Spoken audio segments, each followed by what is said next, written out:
Well, Arcraiders might be proving me wrong if the Arcraiders gameplay and server slam is any indication. Now, I open up my shows now and allow the members to submit questions in a sort of a morning coffee segment. In about an hour, I'm going to give you my thoughts on this, but just very briefly, I will say my opinion on extraction shooters. I enjoyed Arcraiders, but my opinion has always been extraction shooters would be quite niche. They would struggle to be mainstream. They would struggle to have a very large audience, especially considering even the more successful ones are still very contained to a certain size community. Well, it seems like Arcraiders is going to have the potential to completely change that narrative and prove me wrong in that respect. And my enjoyment of Arcraiders was one where I praised a lot of the mechanics, and I said the AI especially was impressive. The cinematic quality of the game was impressive. I even have a video coming later today. It's not like a piece of like repurposed from a live stream. It's something that I sat down and recorded to talk about the very nature of this game and why it could be changing the landscape of extraction shooters. And I still think there is some level of potential for Arcraiders to do something with PvE only. I think they may even do that eventually with the way they're treating casual players and the way they're treating player wipes. They're making it optional. They're also trying to make the game very friendly to solo players. These are all things that seem to me to indicate that they understand their posture toward more casual players is important. Not that they're trying to make the game to appeal to people who don't like extraction shooters at all, but they are trying to say, hey, if you like these games but you don't want it to be too hardcore, we are going to make the game playable for you. Now, I've listened and I've read a lot of praise for the server slam. I've got some articles, I've got some clips for you here in the live to react to. And if you're here right at the beginning of the show, the question and answer queue, it's wide open right now. You can submit questions with the question command, or you can just use the letter Q, exclamation point Q, and then put a space and type your question. Nightbot will grab it, and then you'll be first in line when we do Q&A later in the show. Your question will already be in there. It's a great reason to be here right when the show starts. It's another great reason to be a member of the channel. If you click join, you get into the Discord where we now host our green room segment, behind the scenes show planning. That's also the greatest way to get into all of the extra content and shows. And if you guys missed it, we hit the weekly goal last week, and Friday night we did Gaming News Tonight with my wife. I had her reacting to the gaming news of the week, and it was a very, very funny segment. Be sure to check that out. It's on the channel. That's now a public stream on Friday nights with my wife, but only members can talk. And speaking of members, good morning, good afternoon, and good evening. Only the members can talk right now, and Han shot first, and so did you. Thank you so much. Joker Quinn's going to start us off right and begin a whole new week pushing toward that goal to unlock that Friday night segment. But Twitch is also in the mix as well with Rate 9. I'm not sure how I'm supposed to say your name. R89. Thank you so much for using your Prime sub on me. Can non-subs on Twitch submit questions? No, but you are a sub right now, Enzi, and you have a badge. You can submit questions. And Lone Wolf's going to resubscribe over there with 7 months as well on Purple. And Cardoc Ren's going to hit 57 months on YouTube. Thank you so much for your VIP. Mick D09 with 45 months and a VIP. Thank you so much, gentlemen, for keeping your memberships here. We're already at 5 to start the week. We'll see if you don't tempt somebody to drop that first 20 bomb to get us to 25 members. Every 25, I gift one back to you guys, and some lucky person gets to be involved in all of our extra content for a month. Mick D09 says, I stayed up until 1 a.m. hunting down the spider. 4 out of 6 names. Hey, get it. I actually didn't get to play Yote that much this weekend because my son had a birthday party, and then we had a bunch of stuff yesterday with church. I was just unable to get a session in. So remember when I said that the one green room, how I'm getting in all the Discords? Yes, I remember you saying that, Rope. I hope you are. So, no, Joker Quinn, I did not see that he said the PS5 Pro is going to be the only way to play GTA 6 at 60. I've not seen that. We'll see if that ends up being true. Biggie Smalls comes in with 5 months and a Prime over there on Purple, tying it up now 3-3 between the two platforms. Thank you so much, Biggie Smalls, for using your Prime. Guys, make sure you always double check those Primes. They have to be done manually every single month. And so right now is a great time to submit your questions about Arc Raiders. If you guys aren't familiar with Arc Raiders, it's sort of taking the world by storm. Arc Raiders gameplay very much sort of setting the stage to be the quintessential extraction shooter. Now, for the longest time, I have said, I just think extraction shooters are going to struggle to get a large audience. Arc Raiders is showing that this could be a whole new landscape of game type, even though it is a game where you can lose your stuff. And it can be punishing. I've always felt that was going to turn people off. If not initially, it might turn people off eventually. Minchtree, thanks so much for using your Prime over there. He says, double dip. Thank you all the double dippers who support on both platforms. I greatly appreciate it. If you're just now tuning in, make sure and hit that like button. Try and get us to our first 100 likes of the day. I did just pause the thing on YouTube that nobody likes, and I do that for y'all. So be sure to hit that like button if you appreciate me doing that. I was planning to go to this and have a business trip. I think GTA 6 gets another delay. Yeah, that's probably true, Hilly. That is probably true. Apparently, it got clipped, and now they're all worried. Yeah, they're panicking, Rope. They don't want anybody to see their misdeeds. RW Friend Jr., thank you so much for 11 months of Prime. I appreciate that very, very much, using your Prime sub over here to get us to 8 on the week already. And then a renewal from Sagomo over here on YouTube says, I played the Server Slam. Game was fun for me, especially with friends. Guys, double check the like button as you're coming in, that you have smashed it. Make that part of your ritual, and then let us know, what do you think of Arc Raiders? Are you jumping in? Did you play the Server Slam? Are you jumping into Arc Raiders release date, which is, roughly 10 days away at this point? Mike on the mic with 43 months says, good morning. How we feeling, fam? Good to see you, Mike on the mic. Renewing and getting us to 10 already. Sometimes you die and you can get right back in actions in seconds.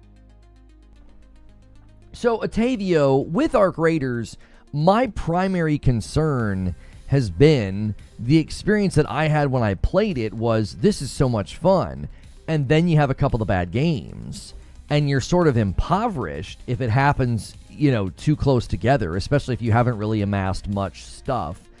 Do you feel like that's something they're trying to, rectify or handle in any way? Like, are they attempting to say, listen, we don't want people to feel like they're so down on their luck, like now they don't really have anything? Butters with 46 months and a VIP says, Server Slam was great, but as a vet of extraction, I have my worries. Well, let's have that, Butters. Put your concerns and worries in the chat. Some of you that have been playing or have thoughts or whatever, use the Q&A, use question command so that we have questions about this later. You'll be the first in line. Second run, I was already encountering people just stalking the extraction point to try to ambush those leaving. That's always a concern with extraction, Hex, is that there are going to be people that play in sort of a rat-style play style, like a degenerate-style play style. I would imagine that becomes less rewarding over time and just also kind of boring, because if you're kidding yourself and you're getting to a decent amount of strength and you anticipate the rats at the extraction point, well, there are keys you can get to avoid them. Also, you're going to probably have better gear and better kits if you encounter them, which means you should be able to maybe scope it out, find them, and get them, right? Like, I think some of the spots, you're going to be able, I would think, to sniff these people out. You're going to know the hiding spots. You're going to know the meta. You're going to know sort of the game plan of ratting at each extraction point. And the hope would be that you're strong enough from actually playing the game instead of hiding the whole dadgum time. You'd be stronger than them and have a much easier time taking them down. Switch to YouTube Twitch buffering on my end only. I don't know why. Nobody over there is saying anything about it buffering. Are you guys having any issues over there on Twitch? I'm only running free loadouts the first couple of days, says Enzian. I think the extraction genre has the advantage, Hilly says, of people on a bad few runs, is you have nothing, so really you have nothing to lose. It's like DayZ. Right, but Hilly, when you and I were playing, though, and we had nothing to lose, we went in and we were so impoverished, like we couldn't even fight like a basic robot. That's kind of my point, is that when you and I had that experience, if I wasn't a streamer, that would just be confirmation. Like, my confirmation bias would activate. I would say, yep, I don't like these games and here's why, and I would leave. I'm not saying that that's what everybody's going to do. I'm just imagining that's what I would have done. If I wasn't a streamer and you and I had that bad string of games and then we couldn't even fight a bot. We were like, we don't have enough ammo. We were so impoverished. Are they doing anything to try to alleviate that? Like, if you really get down on your luck, that's why I've always said there should be sort of like a very limited PvE mode that you could retreat to sort of get back to gear and not have to worry about other players. And it would be a very limited loot pool. It would purely be there for you to kind of get back to a decent, set of strength weapons and ammunition so that when you do go back in, you're not so impoverished. Yo, Risik coming in with 49 months in a VIP. Hit that like. Best channel on YouTube. Risik's telling you guys to hit like. Let's get our first 100 likes. We've only been live for about 10 minutes. Thank you so much for being here. They need to balance the floor. Yes, agree. But in DayZ, fresh spawning has no downside. Yeah, I felt like when we did that, Hilly, it was like we had nothing. It was almost like going in naked. It was like we got nothing and no ammunition, and you got to use quite a bit of ammunition to take down the bots, So like we ate through our ammo pretty quickly. I remember running around with nothing, and being like, this doesn't seem to be conducive to enjoyment. They have a free loadout option that you can kind of abuse. I felt like when we did that, what did it do? Oh, didn't the free loadout limit what you could leave with? Like, it was basically like, yeah, you might get decent gear, but like it really limited how much you could carry. Just don't run to hotspots and hit up the field depot locations, and you'll get some decent loot in the test at least. You mean 18 minutes live? No, I've been live for 11 minutes. I can actually, I can read a clock. We didn't go live right at 9 o'clock. Sorry. Just getting here, what are we discussing? We were discussing Arcraiders gameplay and why it's changing my mind. Like, the way it's being received, the way the server slam hit a level of players on Steam alone. This game could end up being a mainstay and a mainstream sort of fixture, and I just didn't think an extraction shooter would be able to pull that off. There's a bit of a gold rush happening right now on extraction shooters, and I never really understood it. I was like, all these companies throwing their weight behind extraction shooters. It's like, I don't know, man. My concern would be that there's always going to be that punishing nature and that sort of frustrating nature to the game, which people thrive in that. But I also have always felt like you're going to push a lot of players out with that. A lot of players are going to say, number one, there's players that just don't want to touch it. And number two, I feel like a lot of the bad experiences can stack up, and that's when people will just shut it down and just be like, yeah, I don't want to play this. I could be wrong, but I feel like players are going to naturally recoil when they get on a couple of bad runs, and they're going to say, yeah, I just don't like this. Now I've got nothing, and I'm sort of down on my luck.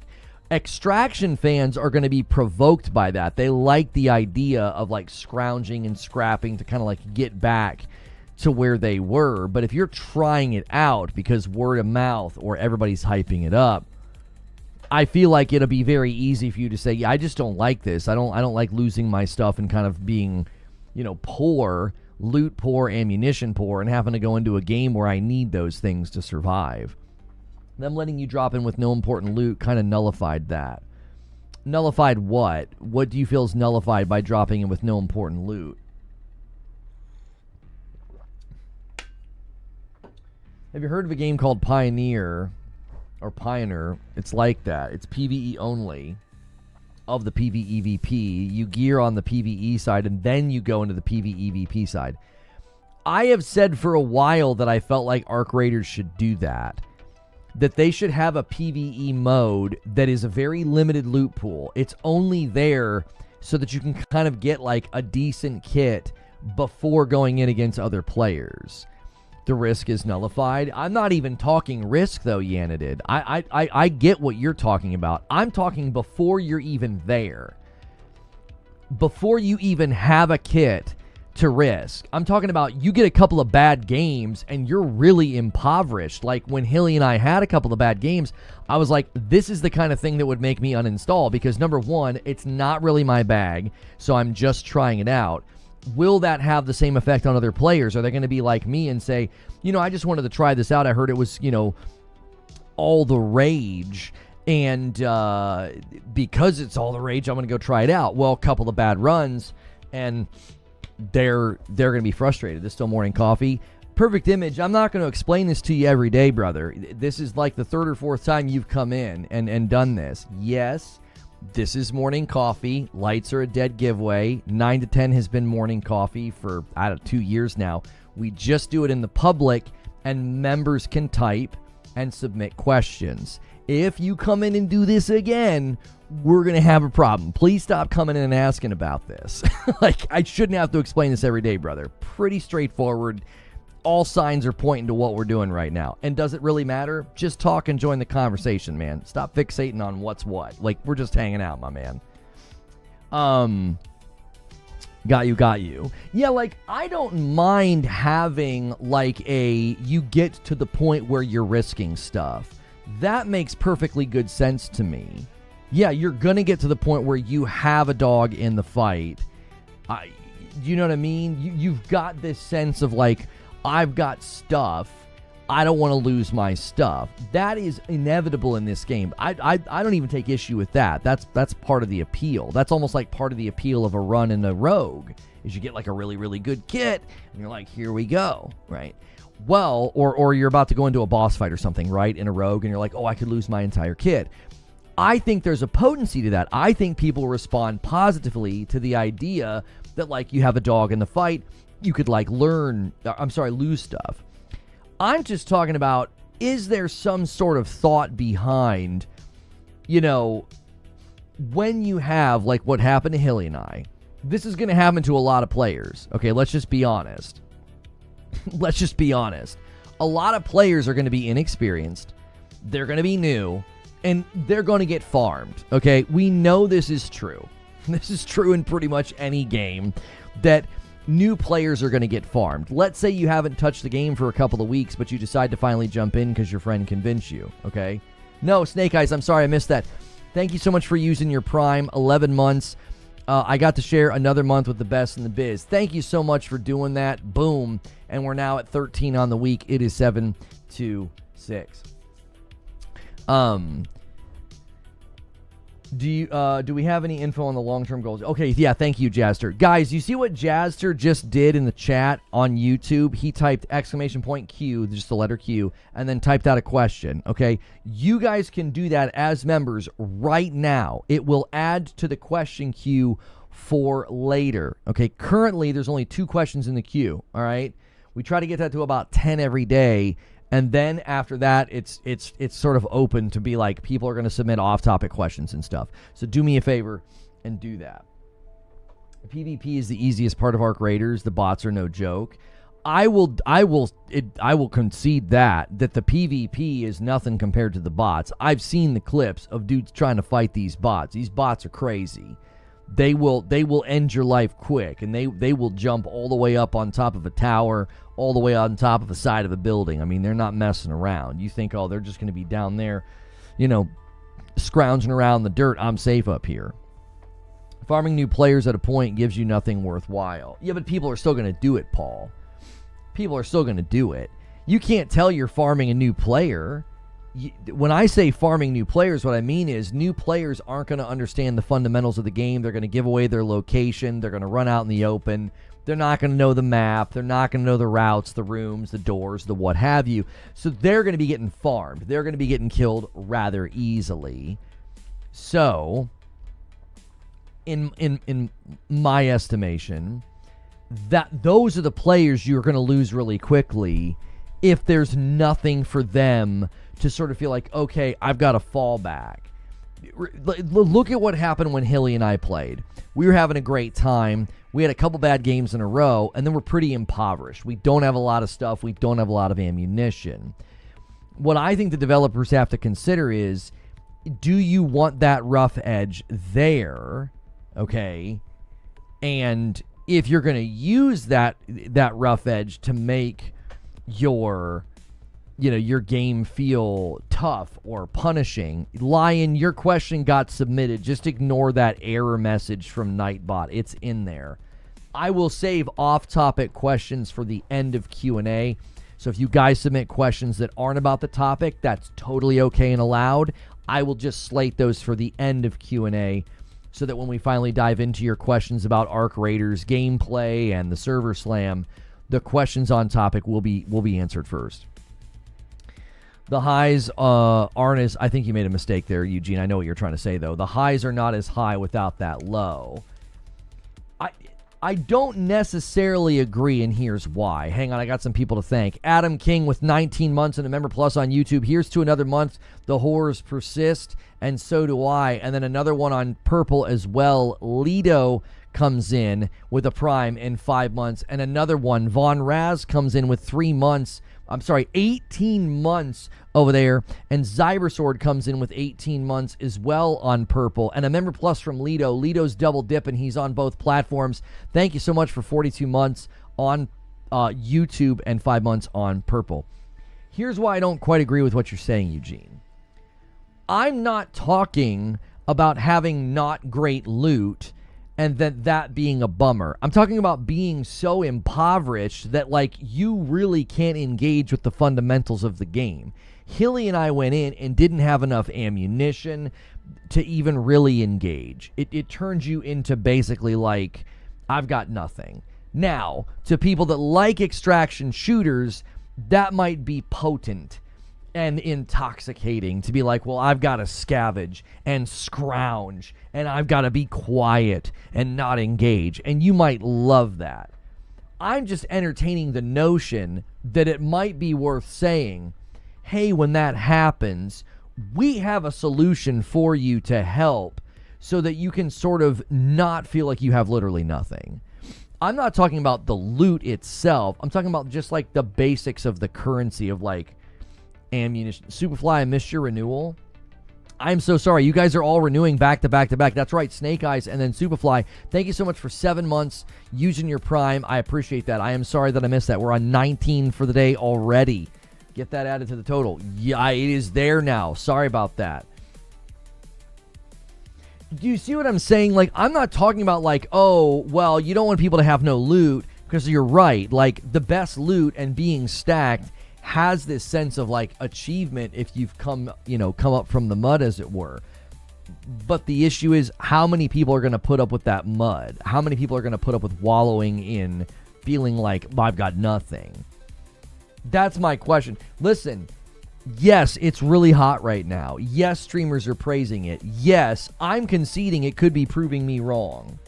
It could totally be proving me wrong, and this could be an extraction shooter that really blows the doors off and ends up being a mainstream sort of mainstay game. Not at the level of like a Fortnite, but like one maybe step below that, like rivaling maybe Helldivers 2 player-based numbers or something like that, right? Helldivers was crazy in the first couple of months. I mean, like the persisting player-based numbers of Helldivers, it's a mainstream game now. It's a mainstay. We all know the game name, right? Arc Raiders could certainly achieve that. It could. I'm questioning whether or not long term it would be worth saying, we don't want these people to quit for the wrong reasons. You want people to quit because they just don't like the game or the game's not for them. You don't want them to quit because they feel like it's hopeless and they can't engage. Does that make sense? Like, Hilly and I were having a fun time. I would have quit because I would have been like, this is just not fun now. Like, I feel like we're too impoverished. It feels almost hopeless. That's not why you want people to quit. You want people to feel like there's a way back. There's a way to get back up to, whatever strength you feel is necessary to engage in basic fights. Pac-Man on a bike using that Prime sub and gets us to 20. Right now, we are 5 away from me gifting back. Every 25, I gift one back. So somebody could steal this right now. Whichever platform hits it, gets it. So we'll see who nails the first 25 of the week. I don't think it has legs. Once you have 2 rounds of getting nothing, you'll probably bounce, says Wilco. I've watched some gameplay this weekend, and it has looked like you have options no matter the situation, even solo play. Yeah, I'm not talking about like once you're in the game. I'm not talking about once you're in the game. Like, once you're in the game, for sure, they have... And this is why I think you'll see PvE in the game in the future. This is why I think they will. It's very solo-friendly, right? Hang on, Zubair. Zubair, your question got submitted. Just ignore the error message. So they're being friendly to solo players. They're not letting you get the crap kicked out of you as a solo player. Very, very smart play, because you know a lot of solo players are going to play a game like this. They're not going to turn their mic on. They're going to boot up. They're going to grind for a couple of hours, and they're not going to play with a single other person. Okay, so friendly to solo player is a good idea. Second thing they're doing, they're making player wipes optional. Okay? Making player wipes optional is also a very casual, friendly thing. It's like, hey, we know you might not have enough time to grind. We know you might get behind. We know you might not even want to do it. We're going to give you the option to opt out and to not do a player wipe. Okay, these are things that make me feel they're very cognizant. They seem keenly aware there are players at a level of non-hardcore that we need to make sure can still play and enjoy this game. Did my question get through? Wolf Saints. No. You resubmit. I'm not sure what you did. It's not in there.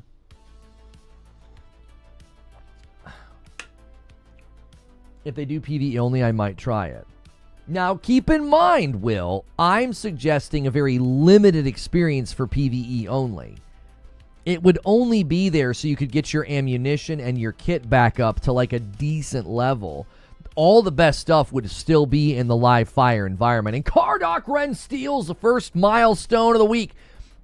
A 5 bomb for Purple. And I now owe Purple a single gifted. Thank you guys so much. I pay it back. I pay it forward. You guys have been so generous. Thank you so much. If you guys missed my wife reacting to gaming news on Friday, you missed a really great show. You really did. Make sure you guys are here for that. When this hits 500, you unlock Friday night. Madam and I going through gaming news together. It's a public stream, but only members can talk. We also played some Dead Take. That's what's on the docket for this week. We will try to finish Dead Take this week. So thank you to everybody who participated in gaming news tonight, which is a new segment that we do on Friday nights now. You guys all seem to really enjoy it. Yeah, that one got through, Wolf Saints. If you don't extract, your run was for nothing. Yeah, that's the whole point of an extraction shooter. I don't want to change that. I don't want to change that at all. That's part and parcel to the game's identity. I'm also not trying to change the game's identity. I'm not like, oh, let me just completely opt out of PvP. No, that is not what I'm suggesting. Anybody suggesting that's my position is misrepresenting what I'm saying. If they're like, oh, he's, needs to get good and wants the game to cater to him. No, I'm saying from a logistical standpoint, from a business strategy standpoint, having an environment that people can use so they can get a little bit better of, ammunition count or guns so they don't feel so impoverished, so then they can go into the live fire environment where there's real players.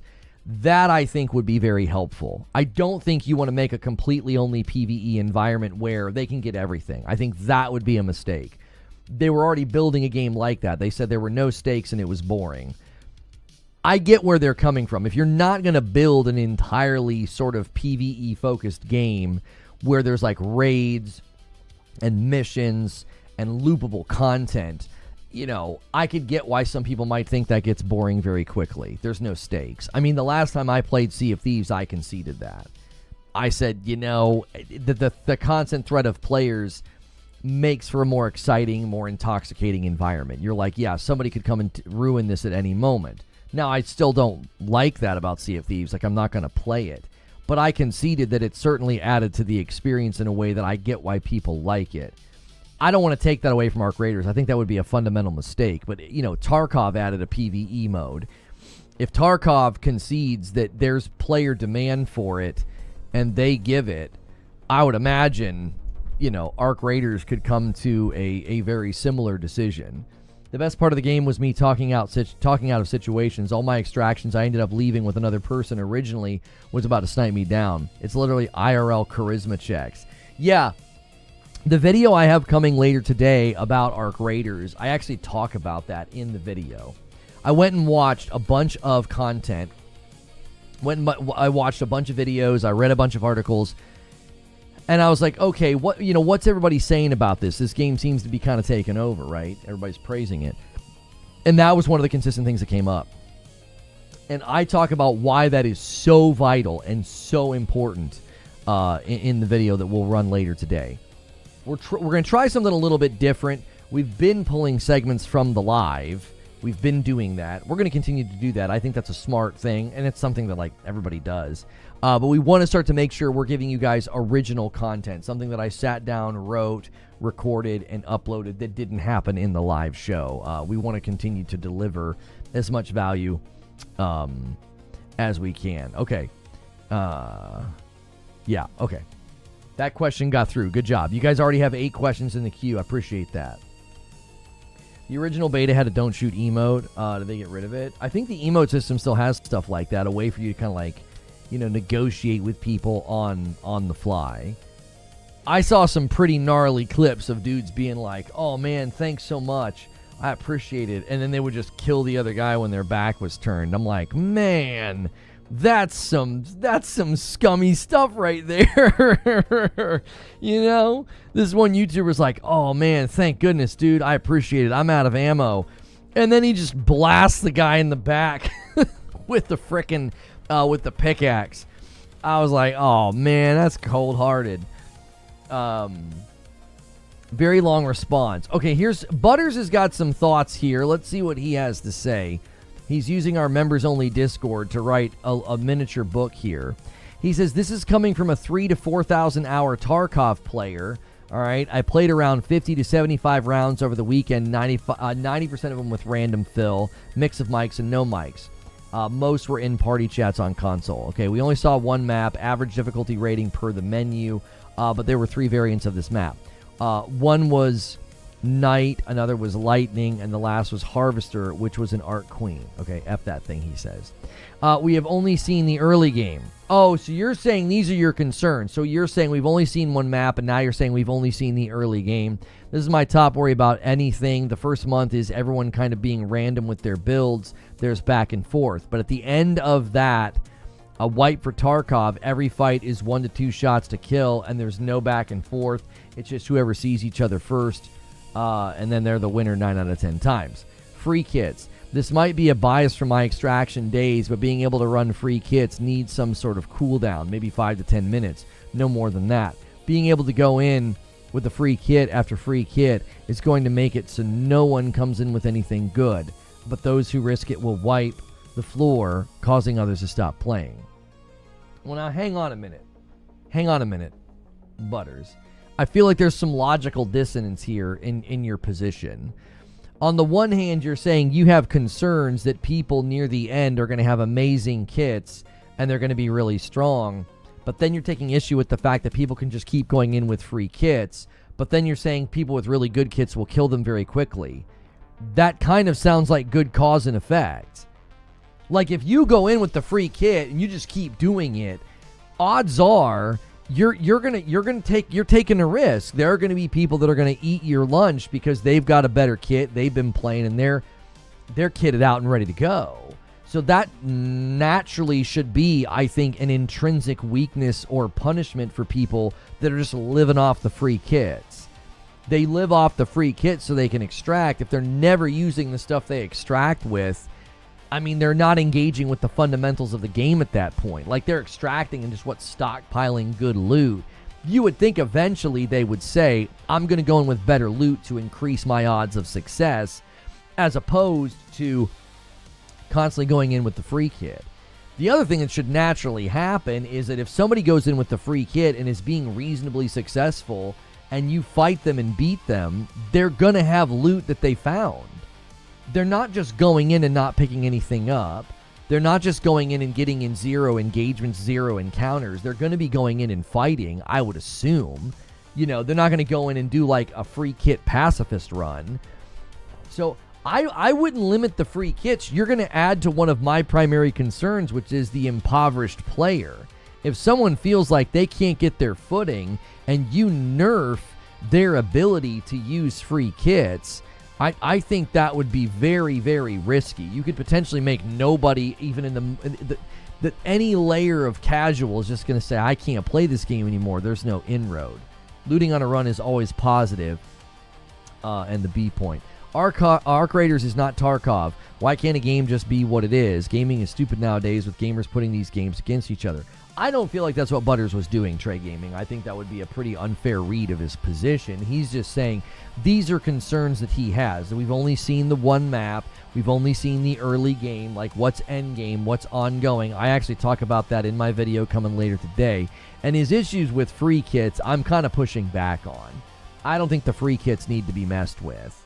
I'm not waiting 10 minutes to load in. Right, like I'm not going to sit around and wait on a freaking cooldown on a free kit. You know what I'm going to do? I'm going to go play something else. If you're down on your luck, you have a bad couple of runs, and they've nerfed free kits to the point that like, oh yeah, you just tried to use a free kit 2 times in a row and you died, so now you have to wait. Homie, I'm uninstalling that faster than anything if you tell me I basically can't play. That sounds like a mobile game. I know you're not trying to make it like a mobile game, but I feel like that's how people would interpret it. Like when a mobile game's like, sorry, you can't play for 10 minutes or 5 minutes unless you pay the piper. Like, I know that's not what you're saying. I believe that's how people would interpret it, though. They would be like, why are you limiting how much I can play? Why go on a raid and lose your good weapons after grinding 30 hours? No casual will do it. Here's the real trick, noob. Noob tech guy. Here's the real trick. Is what you just said, and you don't realize it, but I'm going to show you why what you just said is nonsensical, okay? If you grind for 30 hours and you've got good loot, you're no longer a casual, okay? Now, you might have a casual allotment of hours to give the game every week, but homie, if you hit 30 hours and you got good weapons, you're not a casual anymore. This game has converted you. You're in. You're a fan, okay? And at that point, I would trust that the game's systems have functioned well and that you will eventually start risking your loot because you've put the time in. You've played the game enough that you're like, yeah, I put in 30 hours and I have good loot. Well, you're no longer a casual now. You're a player. You're an arcraiders. You're an arcraider. You're playing. You would be, I think, at some level, you would continue to be sort of wooed by the game's mechanics if you make it that far. Homie, if I made it that far, I'm not going to be out here leaving all my stuff on the shelf. I'm going to take some loot in to try to have a better run than just like, well, I've got 30 hours. I've got all this great stuff. I'm going to grab a free kit. Now, maybe I grab a free kit because I'm by myself. I don't have my buds and I don't want to risk anything. I think that's fair. I think you could see people doing that. But I don't think you're going to like stall out at 30 hours and be like, suddenly I'm a casual and none of these game systems speak to me. The stuff under the free kit talks about your concerns. Oh, okay. So Butters goes on about the free kit situation. Your point on the free kit. The free kit would give you one weapon with 50% of the full stack, 2 bandages, 1 to 2 random nades, status items, 2 things. There's a perk called Topside, crafting or something, 3 points into the survival tree. You can craft nades and shield stems, along with other stuff. No ammo, though. If you made it out with your free kit, you could trade in your gray box for a green one, which gives you a safe slot, which is an item to keep after death. Butters, it sounds like you're just naturally explaining somebody progressing through the game, though. It sounds like you're just describing somebody who's naturally progressed through the game. They used the free kit, they got some stuff, and now they're working within the confines of the game to like level something up or to get something better. That doesn't sound like a problem to me. That sounds like somebody doing exactly what they're supposed to do. Like, I don't think the free kit, if you're trying to make an argument that the free kit's a problem, you're going to have to change your approach. You've not compelled me to your position. It doesn't sound like the free kit's a problem at all. It sounds like it's just there as an option for somebody to use. Like, if they're down on their luck, if they're having some bad runs and they need to kind of have something to go in with, but they don't, or like I said, their buddies aren't around and they don't want to take the risk. They just want to go in with the free kit. You've not made a very compelling case, in my opinion, to be like, oh yeah, the free kit's a huge problem. I'm not tracking with any of the logic. It just sounds like you're describing somebody using the free kit in the way that it's intended to like get a decent amount of strength in order to engage with the game systems, and they use the free kit as a springboard into that. And as PvE progression mixed with PvE progression, game feels weird, like it doesn't know what it is. Noob says, I get what you're saying. I played one raid, did some missions, did an extraction, and a camper wasted me when I went back, and so you went back to Battlefield. This is an issue, right? What Noob Tech Guy just said is an issue, where there are so many other games to play. There are free games like Fortnite, Apex, PUBG, Warzone. You know, those are just free. There's also Battlefield 6, which is doing pretty well. Okay, we also know Call of Duty is coming. So the question would be is if you have those kind of bad experiences, somebody camping an extraction point, or you know, you have a couple of bad runs and like you don't have anything and you feel super impoverished, that is a quick exit for some people, because they're going to be like, look, there's other games I can play right now. You know, no matter what happens in Battlefield, I'm making progress, right? If you're trying to work on unlocks or what have you, you know, no matter what happens in Apex, Fortnite, or Warzone, you're not having all your hard-earned stuff lying on the ground at the end of the run. But I think they've just got to trust that that's part of the identity of the game. That's part of what makes it an intoxicating experience. I'm saying there will be people that quit just because they have a bad experience, and you can't worry about those folks. I'm just saying, is there something you can do to give them a fallback? Let's say in a given day, as an experiment. Let's say in a given day, you're just looking at a 1 hour period of player behavior. And within that 1 hour period of player behavior, there is 1,000 people that are considering quitting. No, I have not finished Yote yet. My Saturday was full. I had a birthday party that I took. My son had his 10-year-old birthday party. So I was with that. So we know video game Saturday. And then yesterday I didn't have time for video games because I was writing a script for a video that's going live today on this channel about arcraiders. And then I was at like church functions all day outside of work. So I didn't get to play Yote over the weekend. Even if I did, I wouldn't be done. I'm like 50% of the way through with like 46 hours or something. So I'm still plugging along in Yote. So let's just say in a given hour, you're looking at the player behavior in Arcraiders. So you're analyzing Arcraiders gameplay. It's your job at the studio to kind of analyze the player behavior. All right. And in a given hour, you have some metric that tells you here are 1,000 people that are likely to quit. They're checking all the boxes. They're getting ready to quit. All right. They're going to be done. They're going to shut the game down, and they're probably never coming back. If you had something in place as a fallback to be like, hey, we know you're considering quitting right now. This environment over here is designed to give you the ability to kind of get your footing again, get some ammo, get some guns without the worry of PvP. Once you do that, you know, head back over to PvP, because the PvE environment would be very limited. It would have a very limited loot pool. You couldn't get as much stuff. It would literally be there just to kind of spin you up as a player. If you run that report and you're like, okay, that system would keep about half of the people from quitting, as a business, you might say that's worth it. That's not going to corrupt our identity. It's not going to take away from the extraction element or the PvP element. It's just there as like a back. It's almost like a levy to keep some people from slipping out of the game, because they're like, oh, there is something here for me when I've had a bad run or a bad couple of games. That's all I've been suggesting since the beginning, is not something to change the identity of the game, but to put something in place so that more people keep playing. And the reason that ideas like this typically come to my mind is because that's what makes a game like this tick. You have to have a thriving player base. You can't have people saying, yeah, I'm done. I don't want to play anymore. I had a couple of bad runs. Bad runs are going to happen. No matter what you do, that's going to happen to players in this game. You don't want a couple of bad runs to be the reason that people quit, because that's going to be happening all day, every day. And if that happens, fast forward to 6 months from now, you'll have a lot of people that hang the game up and they're like, yeah, I'm good. That was fun for a little while. And then you'll only have that hardcore base, which is something that I've continued to say will be the struggle of all extraction shooters.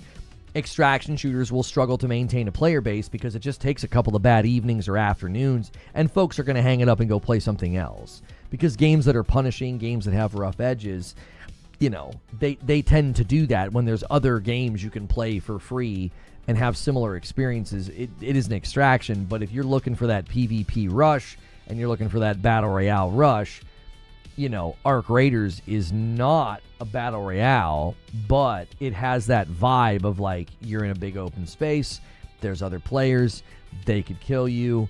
It's obviously going to appeal to people who enjoy those types of games. You played it twice already, not for you. I mean, I saw a video of a guy. It was, I think, the only negative video I could find. And you could tell homie just like hit the record button after a couple of bad games. You could just tell. He was in full-on rant mode. He was angry. He was straight up, and I've been there. All of us get in our emotions with games like this. You have a couple of bad runs, man. You're ready to spit fire. You're angry. And it was like he literally had a couple of bad games and just went and hit record. And it was just like, screw this game and the rats that hide by the extraction points. Like, you could tell homie was not happy. Well, I don't think he's necessarily indicative of like the player base at large and what people think. Every video I found outside of that, everybody was having a good time and giving it high praise. Listen, it's got that new car smell. It does. It's got that new car smell. Everyone's like, hey, this is special. Yeah, this game is good. This game is shiny right now, okay? I'm the most interested in what happens 6 months in.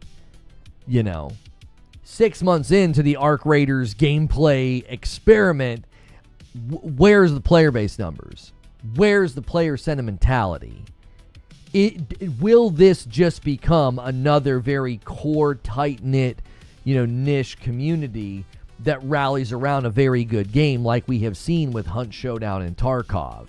Neither of those games have, significantly high player base numbers. That's another question too, is this going to cause disruption within the extraction market? Like, are you going to see, like, if Arc Raiders is really sitting high on the hog, are you going to see the other extraction games sort of start to suffer from loss of players? Because there's only so many players that are sort of in the pie. There's only so many players that this genre appeals to. Or is Arc Raiders going to have that broader appeal to where they pull in a lot of people that might not even have played Hunt or Tarkov? Do you know what I'm saying? Like, that's always an interesting experiment. Like, I remember when I was playing PUBG like every day, and I remember telling folks, I'm like, if something comes along that's better optimized, this game's in trouble. And as goofy as Fortnite looked, it was Fortnite that came along and was better optimized, and it really disrupted the landscape of where players spent their time. Arc Raiders could do something similar to the extraction funnel. They could come in and completely disrupt like where people, hang their hat. I'm going to give Marathon more of a chance if the gunplay has Bungie magic.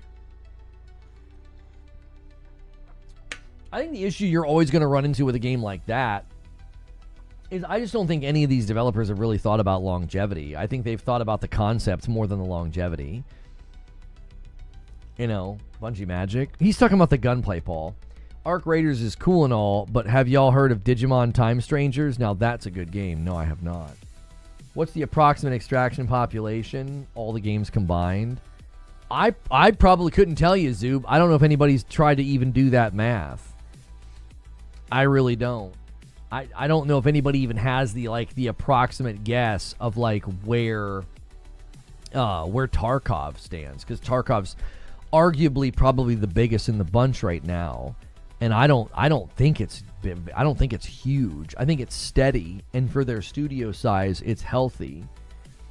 The interesting thing about Tarkov 2 is that they've kind of grown that audience over time with updates and changes and listening. And Arc Raiders seemingly is achieving a similar feat. Like they're almost building an audience before the game comes out. This adds some credence to some of the things I've said about early access. Like if you're wanting to do a live service game, early access is a really, really good way, to get feedback and a groundswell of players and to sort of build a community, Make sure you guys are hitting the like button, man. Really strong start on a Monday. Thank you guys so much for tuning in. If you're interested in Arcraiders gameplay, I will definitely be trying this when it comes out one more time in 10 days just to see how it is. Let's just see if I can hang with the game.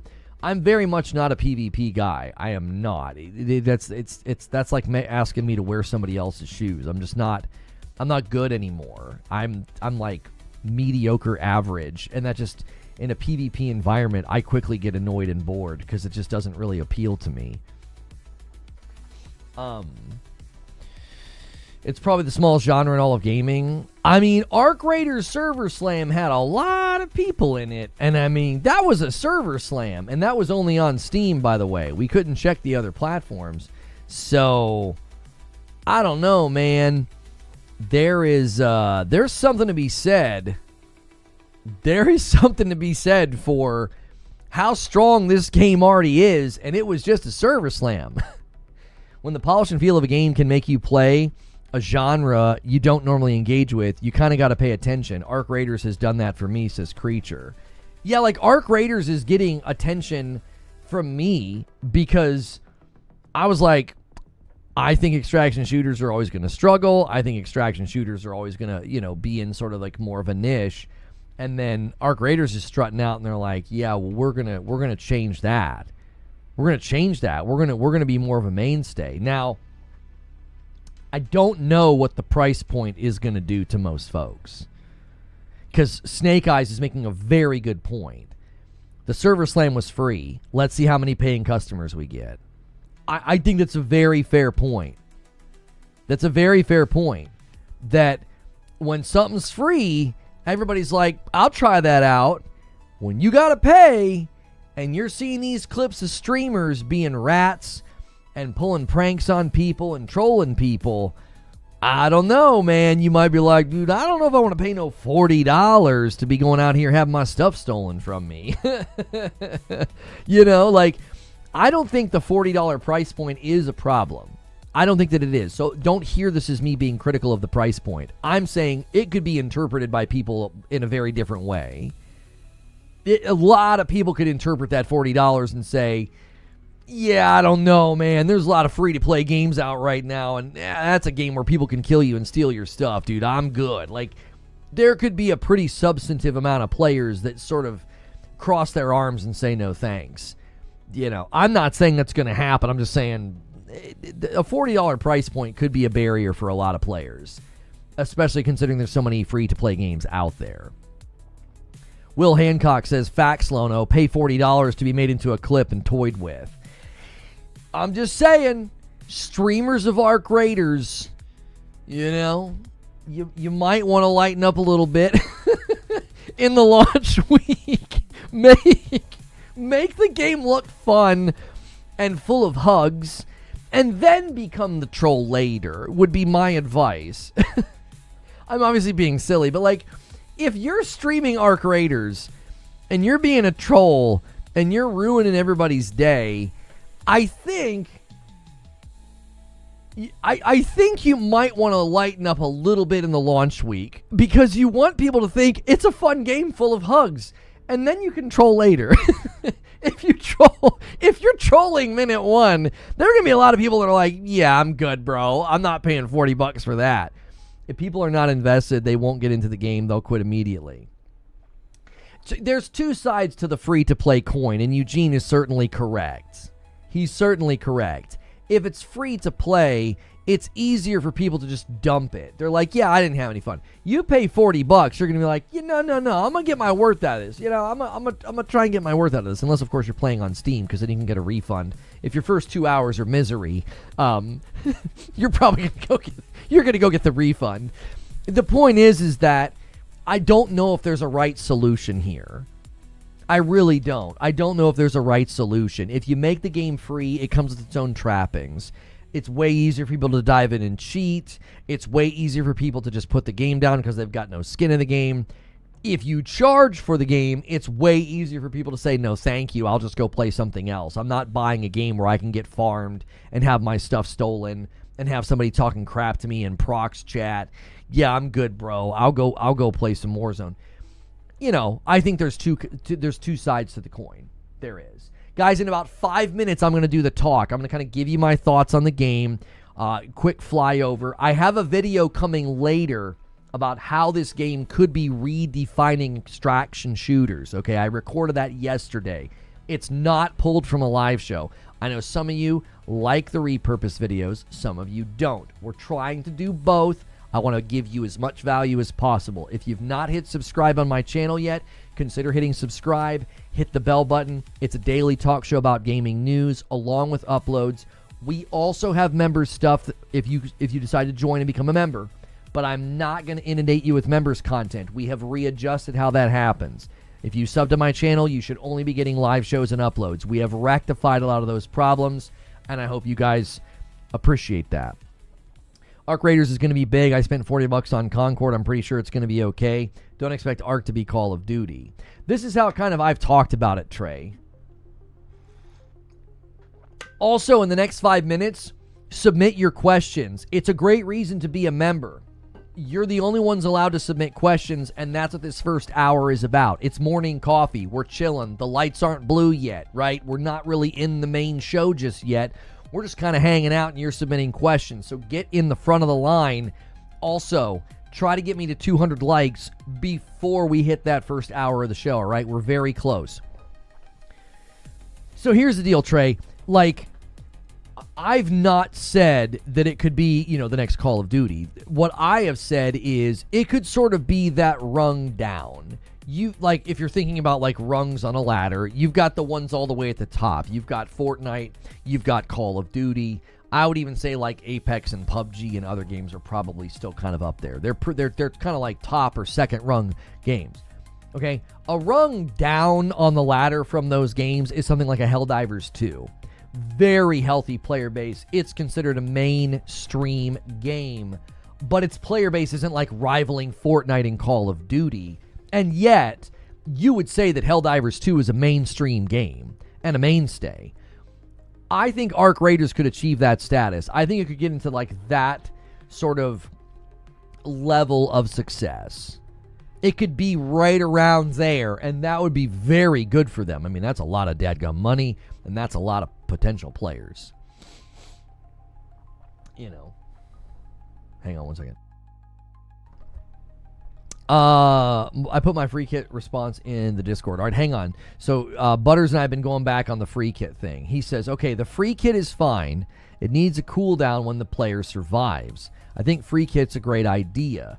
They knew it was an issue, especially for lax players. I agree with it being added. The second half was pushback on you not having enough stuff to survive on a free kit.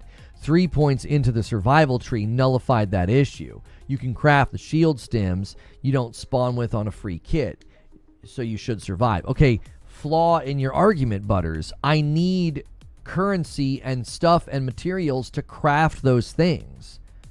Those aren't free to craft, my man. As well as I do, if you're impoverished in Arcraiders, you're not crafting anything. If you've fallen down the ladder and you're out of stuff or you're low on stuff, you're not out here crafting anything. You're going to be running out of stuff. So I don't agree. I think that's a flaw in what you're saying here. Knowledge on where to get ammo and where to get people killed. Field depots were 90% of named locations. Putting in a fuel cell would give you ammo and a whole bunch of other stuff for minimal work. Okay, here's the thing. Butters.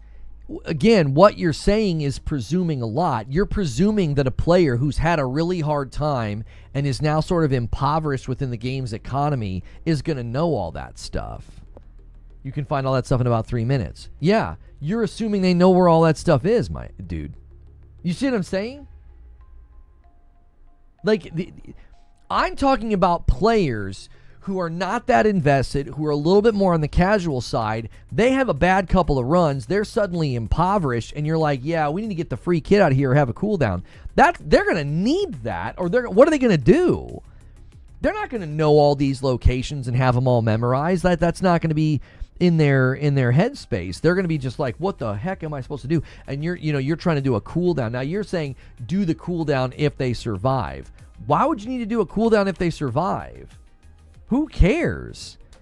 If they want to bank their stuff, if I'm rocking solo on a night and my boys aren't around and I go in free kit and I get some stuff and I survive and I want to ride that merry-go-round again, there is no way I'm disrupting the ethos of the game. There's no frickin' way. That's not possible. I'm talking about sim crafting stuff. It's in regular drawers. It's just rubber. Yeah, but that's not ammunition. That's not guns. That's not the stuff that you really need to survive. Stims are great. Ammo's better. Well, they're probably of equal importance. But you see what I'm saying? Like, if I want to ride that merry-go-round all night of free kit, get in, get out, free kit, get in, get out, and I just bank all the stuff I'm getting out with, there's nothing wrong with that. I'm not disrupting the ethos of the game. A free kit's not that impressive. It isn't. A free kit's not that impressive. And here's again, I feel like this is a potential flaw in your argument. If I'm going in with the free kit and I'm surviving and I'm extracting and I'm getting good stuff, you could find me before I get out. And you're going to be glad I'm in there because I'm going to have some pretty good stuff. You see? Like, I don't think there's this situation. Okay, we're an hour in, so I'm going to open up the chat to everybody. All right? Chat's open to everybody now. That's a great reason to become a member, y'all. If you were not able to talk for the last hour, that is a great reason to become a member. $5 a month, get you past that, and then you can be a part of what's going on and a part of the Q&A. Y-Rope says, I bought the Air Rider hatch key and they never explained what it was. I thought it was for a vault with good loot, but it's just a personal extraction point. I loaded in and ran to it only to extract 5 minutes later. $9,000 down. What's good, Chris Davies? Good morning, Skizzy. If you guys can now suddenly talk, welcome. If you can now suddenly talk in the public stream, I hope you understand what we're doing. I used to be coming from a member stream. Literally, you couldn't even watch. Like, I used to be coming from a member stream into a public stream. We're not doing that anymore, but I'm still giving the members what I feel like is owed to them for supporting the channel, and that's an hour of, it's their chat, and they can submit questions, okay? So I'm going to do questions after the talk, so you can submit them while I'm doing the talk. It is still reserved. The members are only ones that can submit questions. That's still a purchase for them. This is why you surviving would be important to the cooldown, says Butters. No more than that, but being able to go in free kit after free kit is going to make it so no one comes in with anything good, but those who risk it all will wipe the floor, causing others to stop playing. Okay, here's the problem, Butters. If someone's going to play like a dingbat and they're going to keep going in with the free kit after free kit, right? And if you go in and you risk it and you wipe the floor with me, that sounds like a balanced system to me. I feel like you're arguing with your own position. I'm finding it to be really incoherent. So you're saying free kits are a problem, but you're also saying people who actually go in and risk it and have a good kit are going to wipe the floor with people that are doing the free kit thing. That sounds like a balanced system to me. Detonator with 49 months and a VIP on YouTube bumps the line. I think we just switched ingest servers on YouTube for some reason. That's probably going to be a pretty quick blip. I feel like they do that when we get to a certain viewership threshold. So do me a favor and smash the like button, renew your members, give some members, do something. YouTube will interpret that as viewership loss, and it's not. It's just an ingest server swap. You have a lot of really good arguments, but I'm pretty casual, 50-plus-year-old gamer, and I had a blast even if I didn't extract. You have the rooster back at base. Listen, IOD, that's why I'm saying this could be proving me wrong. You are literally a part of that. You as a player, and what you just said is why I'm like, they could be proving me wrong. Because this game could just have that secret sauce. It could. You just like it. You can't really say why. You're like, no, this sauce tastes amazing. Well, why? What are the ingredients that make you like it? You're like, I have no idea. I'm just having a good time. Like, this game could be proving me wrong, and it could end up being a more mainstay game. It could be the most mainstream extraction shooter for now. It could be the most mainstream one. As for a long time, I've said they're going to struggle to be mainstream and to have broad appeal because it's extraction. It's punishing. You lose your stuff. Like, that's going to drive people away. I've always felt that would be a big barrier for the game. Eugene says being able to only use free kits could potentially ruin the loot economy. People will stop playing is the issue. But that's their own fault, Butters. If you're, listen to what you're saying. If you're only using free kits and you never go in with anything good that you extract with, and then you get beat by people who are going in with good stuff, and you're like, screw this, I'm leaving. Why is your solution going to keep them around? If you're like, no, you can't just keep running free kits. How is your solution going to make them play more, man? You're basically saying, hey, you're playing dumb and putting yourself at a disadvantage and you might quit, so we're not going to let you do that? I don't think the free kits are messing with anything. Because you're eventually going to have so much stuff and so many guns, you're going to start to take it in with you. Raphael McCoy, thank you for gifting a member on YouTube and taking the number to 27. I appreciate it so much. If you guys have not hit the like button yet or the subscribe button yet, consider doing that. We're talking Arc Raiders. We're debating different points about it, and you can submit questions with the question command. Yeah, if you take the free kits away, it's not like that's going to solve the problem. You're like, well, if they use the free kits and they play dumb and they take none of the good loot in and they get killed by people bringing the good loot in, they're going to quit. And I'm like, well, that's their own fault. They're playing like a degenerate.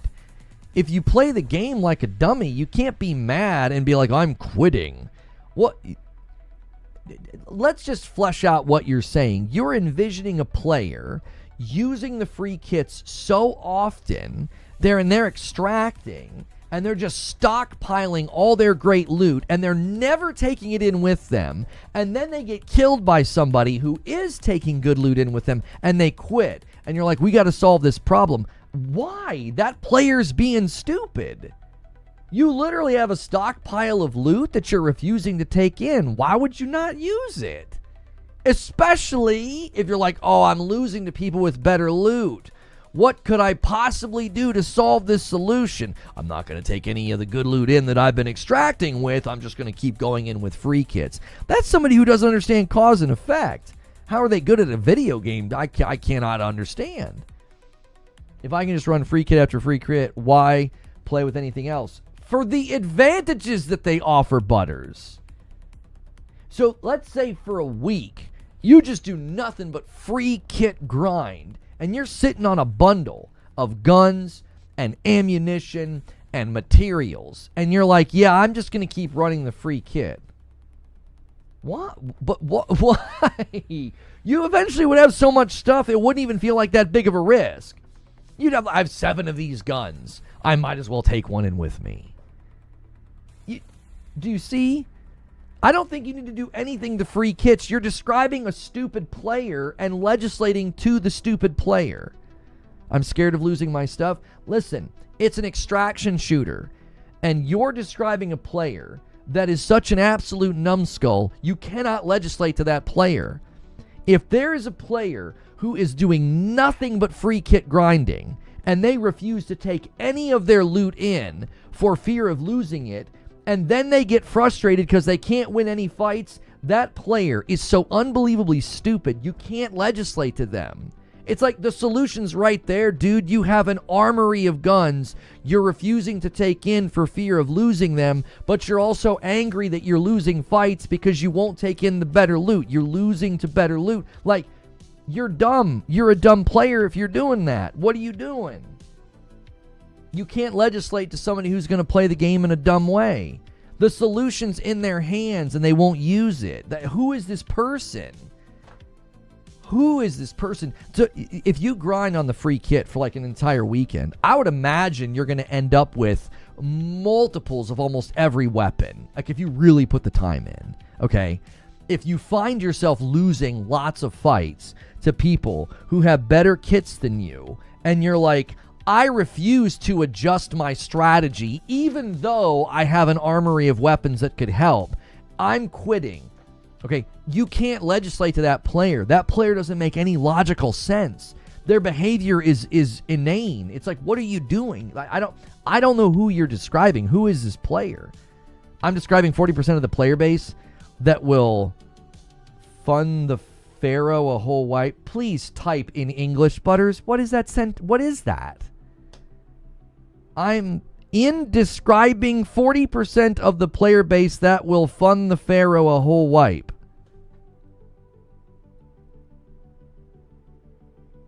What? Pharaoh is a sniper. Run. Oh, run the Pharaoh a whole wipe. A whole what? A whole wipe? You mean a whole run? They'll run the Pharaoh the whole run? I don't understand what you're trying to say. You got to retype that. Holy moly. I don't know that it's stupidity, but maybe it's more that they just fear risks. Okay, so Ruku, let's flesh this out. This is actually an enjoyable discussion. Let's just keep the debate going. If you're enjoying the debate, hit like and subscribe. We'll get to the questions in my talk in a second. Okay, listen. You're imagining a player who is putting a lot of hours into an extraction shooter who is so averse to risk that they will not risk any of their loot that they have, and they just keep running free kits over and over again. And then this player, who has been, for whatever reason, investing lots of time in one of the most risky games you could play, an extraction shooter, but they're so risk averse that they refuse to take any of that looting because they might lose it, but they're angry that they're losing to players that are doing that. There are players that are taking their loot into the game, risking, what's good, Feed? I see you in the chat. They're risking their loot, and so they have a better kit than you. That player doesn't exist. I'm here to tell you. If they're that risk averse and they don't want to risk anything, they're not going to find an extraction shooter appealing enough to play that many hours. They're not. This player doesn't exist. We're creating a phantom and then trying to solve the problem, what problem are we trying to solve here? Oh, we should put a timer on free kits because a very bizarre, deranged player is going to run free kits all day, every day, and they're not going to risk anything. They're going to get mad at the people who are risking everything, and then they're going to quit. I don't think that player exists. Why do you care what other players do? Just worry about how you handle the game. Oh, well, Silverback. He was positing this as a problem. He was saying players are going to get frustrated and quit. So he's attempting to legislate to something that would keep more players in the game. A lot of the times when I myself talk about live service games, I talk about ways to keep people in the game because that's incredibly important. You need really healthy re-engagement patterns. You need people re-engaging daily, weekly, monthly, or your live service game ceases to exist. He's legislating to a player that I'm like, I have no clue who this player is. Thank you for gifting a member to Feed Von Raz, taking care of our boy Feed. We're at 28 members already on the week. Insomniac Black says, I very rarely play extraction shooters because I'm absolutely that type of player. I will continuously run the free kit just to stockpile a bunch of good runs and then take them in, but I don't get mad. Right, because you understand cause and effect. Like, you understand that if you only ever rock the free kit, eventually you're going to get outmatched. People are just going to have better stuff than you. And if you're sitting on a stockpile of better stuff and you refuse to use that better stuff, I don't think forcing you to use it is the solution. Like, oh, we better take away the free kit, right?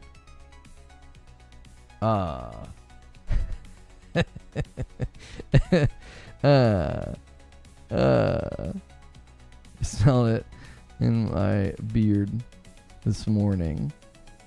Me and my men that I hang out with at church every other week, just to kind of share and talk, pray for one another. We were all out by a fire last night. We're like, we're gonna smell like a bonfire for like a week. It's like I smelled it in my beard this morning. It just gets in there, man. And we're like, we should really just embrace that. Let's get steaks and bacon and just rub them on our faces too, you know? Just emanate just that amazing smell. So they're texting about it now. I was playing with a few loot goblin guys over the playtest, and we would do through 3 or 4 runs, and then we would come back with the best that we could make from those runs. Yeah, you'd stack up. You're like, all right, let's stack up. Let's do a stack up run. Let's literally stack ourselves with as much of the best stuff as possible so we can kind of steamroll and get some good momentum. If you take away the free kit, I'm uninstalling that game so fast. Yeah, the free kit is meant to be the solution for the loot impoverished player, which I actually say that there is a problem of being too impoverished in a game like this, where you get down too low and folks are going to get angry and potentially quit. Play the game, and I liked it a lot. When I lost everything, I take the free kit, I gather some items, and then I catch a green kit and try again, and I still have an amazing time. Yeah, I think legislating to the free kit goblin, let's just call it that. Let's just imagine there are players that are just going to be free kit goblins. They're always using free kits, and they never want to take anything in. I don't think you can legislate a single thing in Arcraiders for that player. I don't think they're going to be disrupting Arcraiders gameplay. I don't think it matters if they quit, because they're playing the game in such a bizarre way. Anyone looking for a good extraction shooter without PvP, I highly recommend Witchfire. It's so good. Witchfire is excellent, especially if you like Destiny's gunplay and you're open to playing something that's more like a rogue/extraction. It's a very, very good game. I'm hoping eventually one day it's on console, because the gunplay feels phenomenal. Well, no, let me tell you what I hear. This sounds like gatekeeping disguised as player concern. Yeah, I guess I'm kind of curious. Is that what this is? Are there people that don't like the free kit because they don't want there to be any inroad for the impoverished player? Do you only want hardcore players in there? Like, I'm kind of curious. Like, is this some kind of weird form of gatekeeping? Is it like, well, no, we really only want the hardcore guys in here who are willing to take in a good kit, you know, and take in good loot and risk it? You know, like, I get it was called Witchfire, like ghost goblins and witches. That's how you spell it. Witchfire, all one word, currently only on Steam. It has amazing gunplay. No, I'm sorry. It originally was on Epic. Now it's also on Steam. I'm sorry, I misspoke. Here it is right here. It's got a 92%. Fantastic game. Fantastic game. It's like an FPS extraction shooter. It's got some rogue elements to it, like with the way enemies spawn differently and stuff. It is amazing. I believe it's still in early access. Yes. Still in early access, $40. Really, really would encourage you guys to support Witchfire. A fantastic game from a really, really great studio. They've done great work with that game. And I would love for them to be successful enough to bring it to console one day, because it is just such a good game. They have really nailed the gunplay. They really, really have. A couple of the guns feel like hand cannons straight out of Destiny. And we all know that those are some of the best feeling guns in the existence of shooters. Thank you, everybody who's hitting like and subscribe. By the way, check your memberships, check your primes. If you hit the $sign on YouTube, you might have a renewal to celebrate. If you have if you pay for Amazon Prime, you can support me every month on the Purple platform for free. It doesn't cost you anything to use that. Let's see here. Eugene says, inroads are fine, but on a cooldown or some restriction. This game is so watered down mechanics-wise, it's whatever. I don't think putting free kits on a timer is a good idea. I think you guys are legislating to a problem that doesn't exist. It doesn't exist. You are literally describing an ecosystem that sounds balanced, and you're using its balance to argue against the free kits. If people are using the free kits and they're going in and they're getting rocked by the people who are taking the risk and going in with better loot, that's a balanced ecosystem, brothers. That's balanced. That's how it should work. 100% your cause and effect firings in your brain should be triggering. You're like, I'm losing because I'm not bringing anything good in. Yes, that's why you're not. You're not bringing enough power in. There are people taking a greater risk, and they're having power in accordance with that. Thank you so much, Grubby, for renewing your membership. It's a VIP. Boom, taking us to 29. I appreciate it very, very much. Third person, no force wipes, unlimited free kits. Some find that inviting. I find it neutering. Have you seen any? Here, just killing the psychology of the genre. I don't agree at all, and here's why. The level of gear you can get in this game, Eugene. You're talking about the lowest rung on the ladder for people to just kind of get in and play. And if they hang out down here and they're having a good old time slumming it with free kits and lower tier loot, homie, the level of gear you can get in this game, the insane power of the NPCs and the PvE environments, this is absolutely not a neutered game. No. You're talking about a lion being neutered because some people are hanging out at the front of the zoo and looking at the lynx. Like, come on. If you push and you grind and you get to the harder parts of this game, it is not neutered at all. This game gets insane. It gets crazy hard. There's nothing neutered about these big, huge queen robots and these crazy, powerful weapon builds people can come up with and the kits that they can build.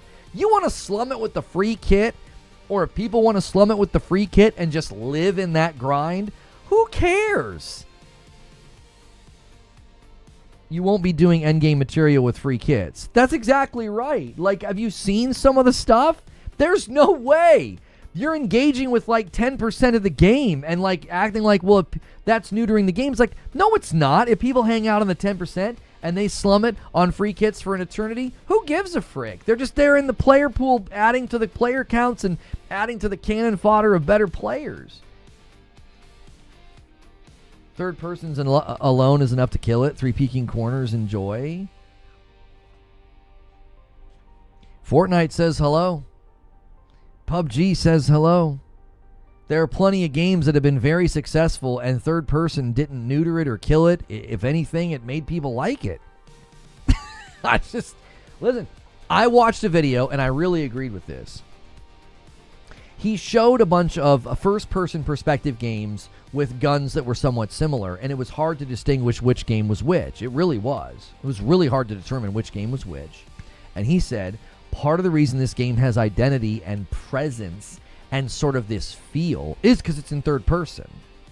The third person is literally a part of like what makes people say, what game is that? Like, it has a look, it has a feel. It has a feel and it has a vibe. Fortnite has a mechanic to counter it. Okay. PUBG doesn't. And how long was it? You can play PUBG first person if you want, but PUBG doesn't have a mechanic to counter it. I was going to suggest that video. That was so good. It was a really good video, Tavio Cruz. He was like, this is one of the reasons the game has a feel. It has a vibe because it's third person. It has this sense of scope. It has this sense of grandiosity. You're like, oh my gosh, look how big these spaces are. I don't think first person would be the play. I don't. Now, you want to give people first person servers if the game is successful enough to do that, and they want to give people that option so folks like Eugene that hate third person peeking can go play. I mean, that could be something they do down the line for sure. For sure.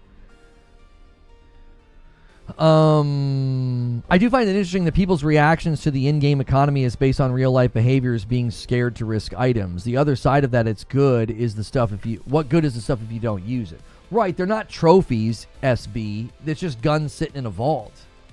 There's nothing you can do with them. If they're just sitting there, obviously. You can do stuff with them, but I'm saying like they're not good if they're just sitting there. I understand it now, Butter says. I think I'm talking about an endgame issue that won't show its face till we see the endgame as a community. I think I'm seeing me as a player and how other extraction shooters end up. I could go in with the free kit and kill 5 arcs and build up my ammo and such. Once everyone has the knowledge of how to do this with the free kit issue, I'm talking about it will show through. Currently, it's not going to look like it's an issue. I don't think you're going in with free kits and killing a whole lot of arcs from what I've seen, right?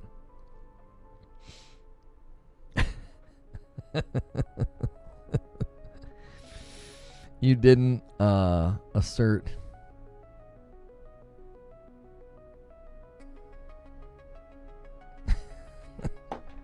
Sorry, my friends are texting. Yeah, so again, Butters, are people really going to be going in with free kits and like killing arcs? I don't know. From what I've seen, I don't think that's happening. If you want to take down some of these arcs, and they're actually of decent size, you need a kit and you need friends. Because they do not go down easily.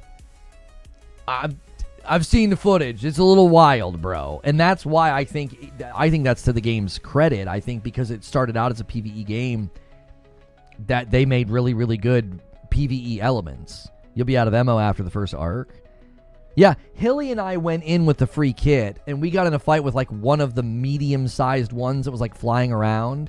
We ran out of ammo pretty quickly because you have like such little ammo.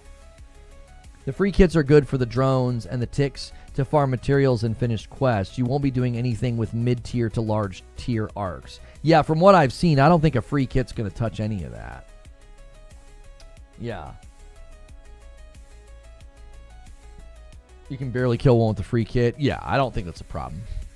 I really, really don't. Okay, so we have a lot of questions submitted. We have 12 questions submitted, so thank you so much. Let me just briefly go through my talk. Now, I've got a longer, more substantive video coming later today, and let me see if I can find a trailer. Is this for their server slam? Okay, this will work. Some of their trailers, they're like weird ratio, and I can't make them. I can't make it work for my crop. Okay, so let me do this. Let me get my scene set. This was set for when Madam and I were hanging out with you guys, and keep the members and the likes going. Keep them going, boys. Okay, so I'm not going to record this again. I've got a longer video coming later today, talking about how I think this game could be basically redefining the extraction shooter. So basically, Arcraiders does seem to be solving a problem, and the problem has been it's really hard for folks to get into an extraction shooter. Okay, it's tough.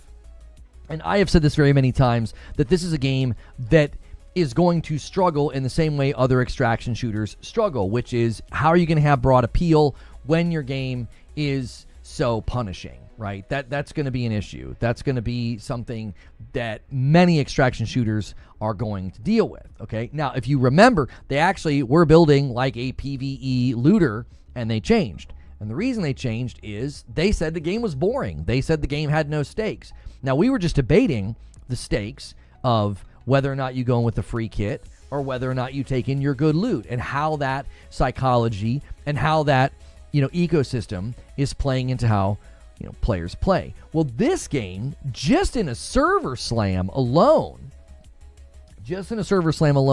has achieved very high player numbers. Now, many people have said this morning, well, that's because it was free. We're going to have to really monitor player numbers and player receptibility when you got to pay $40 to play in 10 days, which is when the game officially launches. So, the server slam was a massive success, and people are praising so much. They're praising the proximity chat.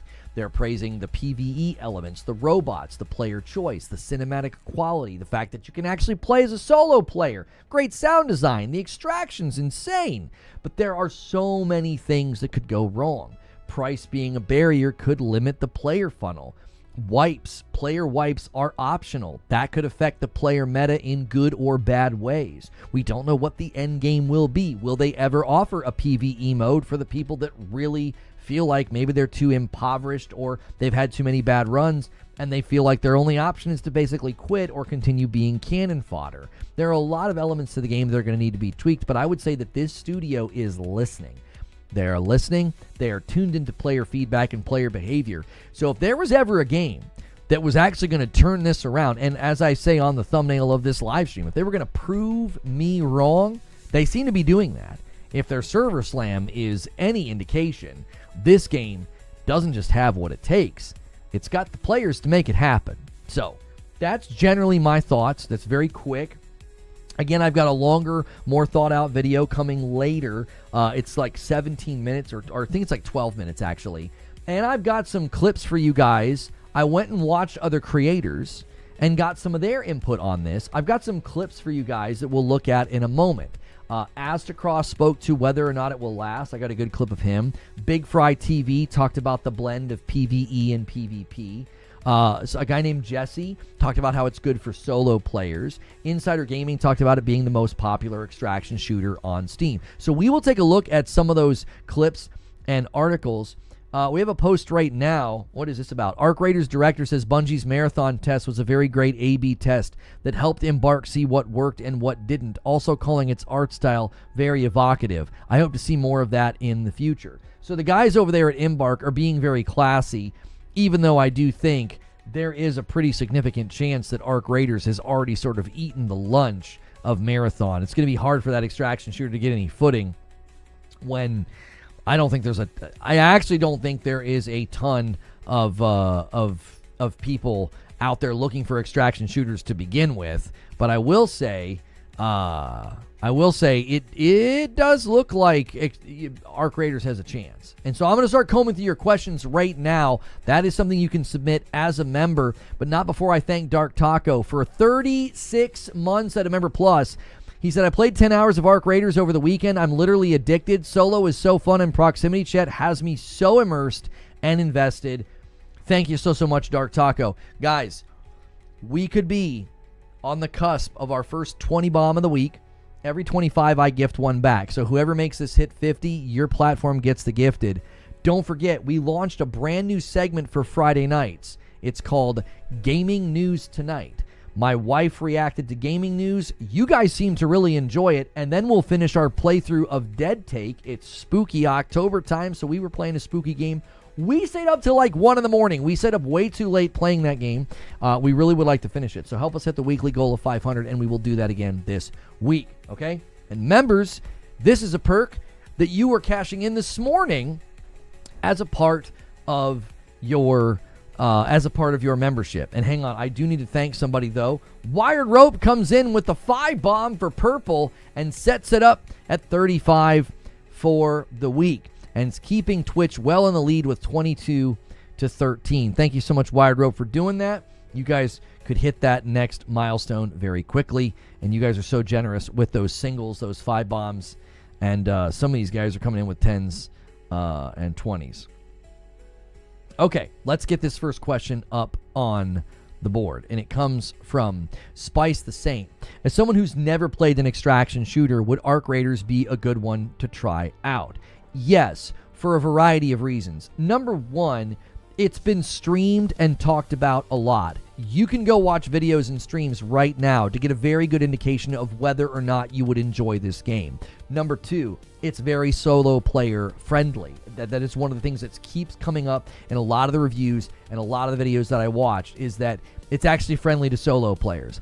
That is something that is very difficult sometimes when you're trying to get into a brand new genre of game and you're kind of by yourself. You're like, well, I got to find people to play with. It also, I think, has elements in the game that are pretty self-explanatory. It doesn't necessarily keep you in the dark, and you're able to kind of hit the ground running. I would, though, encourage you to watch some beginner's guide videos or tip videos that will really help you maybe get over some of those early game rough edges and some of those early game hurdles, because that certainly can be a factor to your enjoyment. And if you have somebody kind of explain some of those things to you, it could probably help out significantly. If they don't add PvE servers, it might not have a chance. I hate PvP games. I do hope they add PvE servers so I can have a better time playing with friends. Here's the thing, Thomas. I do think there is a chance they add PvE, but not in the way that you're thinking. I think it would probably end up being a limited thing. It would be a limited loot pool. It would be just there for folks to get their footing get some gear and loot and whatever, but then you're going to actually have to go into the live fire environment. I don't know if they're going to give you like a strictly PvE environment. Now, if the game is very successful and they feel like that's just going to add more players to the mix, like when they added no builds to Fortnite and it was so popular, they just left it as a normal mode, you know, because a bunch of people clamored back to the game that were like, hey, I love Fortnite, but the buildings got well out of my reach. You know, similarly, Arc Raiders could become popular enough to be like, hey, you know what? We decided to add a PvE thing. You know, Tarkov did it. I would say, though, their attitude about PvE only doesn't really lend itself to that. They said that the game was originally like a PvE looter, and the reason they added PvP is there were no stakes. It was, you know, they used a word like boring or something like that. I would say that that's pretty significant cause to doubt they're ever going to do it. Flyer says, I might be wrong, but after what I saw this weekend, solo players might have a difficult time. I think solo play is always going to come with its challenges, Flyers. That is certainly true. But I watched a handful of videos who said they are really working to make sure that if you're a solo player, you're not getting shellacked by squads. You're not getting wiped up and mopped up by, you know, 2- and 3-man teams. They're really trying to minimize that. You know, Dark Taco played for 10 hours and he's saying, man, I had a good time with solo. I saw a lot of people sort of praising the solo elements. I think solo is always going to come with its challenges, though, because you are like head on a swivel by yourself, which can be difficult. I don't understand the concern of what and how other people are playing. If free kidding is your thing, go for it. If you want to sweat and you want sweat dripping down your face, go for it. But if you're having fun just playing the game, that's the most important thing, no matter your play style. I think the concern is if you do PvE only environments and you give people that option and you give people that opportunity, what ends up happening is the identity of the game, you know, can sort of suffer and struggle. I'm not sure what happened. Guys, if you had to refresh or something, YouTube looks like they had a massive problem about, I don't even know how long ago. What is that, like 5 or 10 minutes ago? Good golly. I'm sorry if you guys are having some problems. It's not on my end. If you need to refresh, it should fix it. I do think the worry would be is that if you add a completely PvE environment, it can work against the game's identity, or it could potentially dilute certain things. If it's a completely separate thing and people just want to grind PvE and never worry about other players, I mean, I say more power to them if they decide to add it, and if players are enjoying that when it gets added, if it does. Like, we're talking hypothetical here. I kind of agree with you. Like, who cares? Just let the people go and have their fun. Thank you so much, El Duderino, for 40 months in a VIP. Been working a lot lately, enjoying Battlefield 6 and modded Skyrim in my spare time. Happy gaming. Happy gaming! Thank you so much. And if you guys have not hit the like button yet on YouTube, that does help us out. Also, hitting subscribe helps us out. And doing a membership. All those things help us out, especially when the website's acting a little funky. We can kind of recover from those little blips when we push all the buttons, right? We're like, hey, the stream's still fun and good, even if the website's having trouble. Okay, so Jaster has a question that I don't have an answer for. Maybe somebody in chat does. He says, do we have any info on the long-term goals you can work on yet? No. One of the most common questions I saw coming up in the videos that I watched was that nobody really knows what the end game's going to look like. That's a bit of a question mark right now. You know, people are sort of saying, hey, this is great. This is a good start. This was just a server slam. Up to now, the game has been very limited. Many people are saying, like, we don't know what end game's going to look like. We don't know, you know, where it's going to potentially land. And I think that that's totally fair. I don't think a game like this needs to come out and just immediately, you know, shoot all of their rockets in the salvo to be like, here's everything. I think slowly letting these things sort of take shape will leave a bit of mystery and intrigue. I wouldn't be surprised if they do some pretty crazy things, like weird events or rumors about new arcs, or rumors about some arc mega boss or something. Like, there's all kinds of things that they could do in the game, like how they did some things in, you know, Helldivers, where there was rumors and whispers and there was a guy that could, like, control things. If you kind of blend what they've done with Helldivers and some of the big, huge in-game events of Fortnite, they could do some really, really fun things in Arcraiders gameplay. And they could do it in a way where you're just logging in every day and you're just clocking in Arcraiders gameplay hours just over and over. And then all of a sudden you're like, wait, something's different. Something's going on. And they didn't tell you. I think that makes it more exciting. If they tell you that all these things are coming or here's how the end game's going to work, that can work against its potency. Sometimes it's better for it to be a surprise. So we'll see. I think they've got a lot of potential, though. 809 line, I don't know if you're here. You submitted a question asking if I had finished Yote. No, I'm still only about halfway through. A question here from Bumblepants says, are any of the arcs being rated lost? I'm not sure I understand the question. You're going to have to rephrase in the chat, and then I'll answer. I'm not sure if maybe somebody else knows what they mean. We'll take the next question, though. Alexander Smith, what are some predictions for this game as a service? Any clear pitfalls? Well, I mean, obviously, pitfalls for any live service game is going to be, you know, re-engagement patterns having quick drop-off. That's always going to be your biggest. That was an Indiana Jones joke and not a good one. Okay. So, Bumblepants, try not to do that. That was always a huge pet peeve of mine back in the day. If people submit joke questions, I'll just start skipping your questions. That's not it, because what'll happen is, instead of having 10 great discussion questions, I'll have 35 jokes in there of people trying to play Comedy Hour. That's not what Q&A is for. Let's not do that. That will really hurt the fun factor of it, because everybody starts to do it, right? I cannot allow that. We used to do this back in the day with Destiny, and I've got to be kind of a stickler with, like, hey, come on, let's keep the questions about gaming. Because if I let you do it, then 80 other people are going to do it every day, and then it defeats the entire purpose. Okay, so as far as clear pitfalls, I mean, I don't see anything on the surface that I'm like, oh yeah, this is going to be a problem. This is going to be a disaster. I think in general, every game has to think about re-engagement patterns. How do you get people to re-engage? How do you get people coming back? One of the things that's in Arcraiders' favor is the PvE. And what I mean is, look at what Helldivers has been able to do. They add new content, new enemies, new factions, new things to do. Okay? Well, guess what? That makes everybody come back. It does. So, Arcraiders can do the same thing.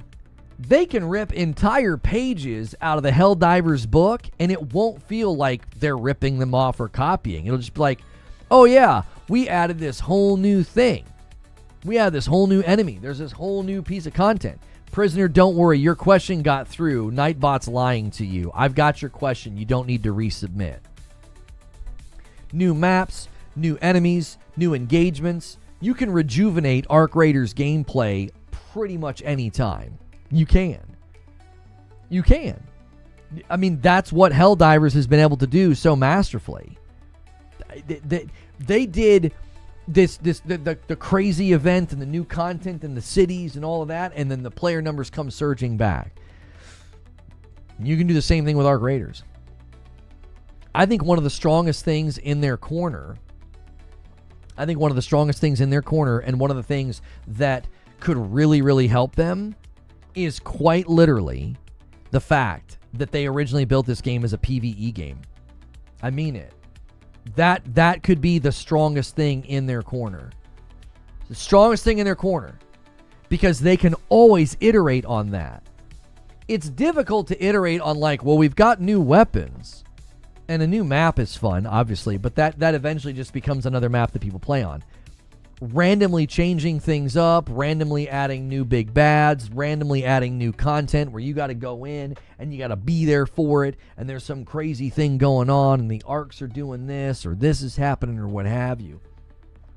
I think that really, really gives them endless possibilities. It really does. Okay, Spider Senseless and Neo Reaper, you guys submitted questions really close together. That usually means only one person gets through. You both got through. Congratulations. That's actually really rare. Usually only one gets through. So let's take the next question. Zubair says, before Battle Royales took off, what clues did we see? Are we seeing any of those clues for Extraction? This is a great question. I mean, if you think about it, the seedbed for Fortnite and Warzone and Apex was Arma, H1Z1, and then PUBG, sort of in that order. So there was this growing sense of an interest. I would argue that you could say that's happening now. You could say, listen, you know, we're not saying an earthquake's coming, but the Richter scales are showing the possibility. Those early blips, those early pips, it's very possible, right? It's very, very possible. So if if there's going to be if there's going to be a turning point for extraction shooters, we might look back and say this was kind of the beginning of it, where Hunt Showdown and Tarkov laid the groundwork, and then, you know, Arcraiders could be having its PUBG moment. It could be building on games like how H1 led to PUBG. Arcraiders could be that game in the history of extraction shooters. It could be the one that kind of escalates things beyond what I thought was possible. That's why I said today I'm going with the POV of proving me wrong, because it seems like Arcraiders is proving me wrong. Arcraiders gameplay, it was just a server slam, and it dominated the conversation over the weekend. Like, I mean, it's all anybody was talking about or playing. I mean, it was doing very well. I want you to really consider something. It did that beneath the shadow of a very successful Battlefield game. I want you to really think about that. They had, I would say they had a bit of a challenge.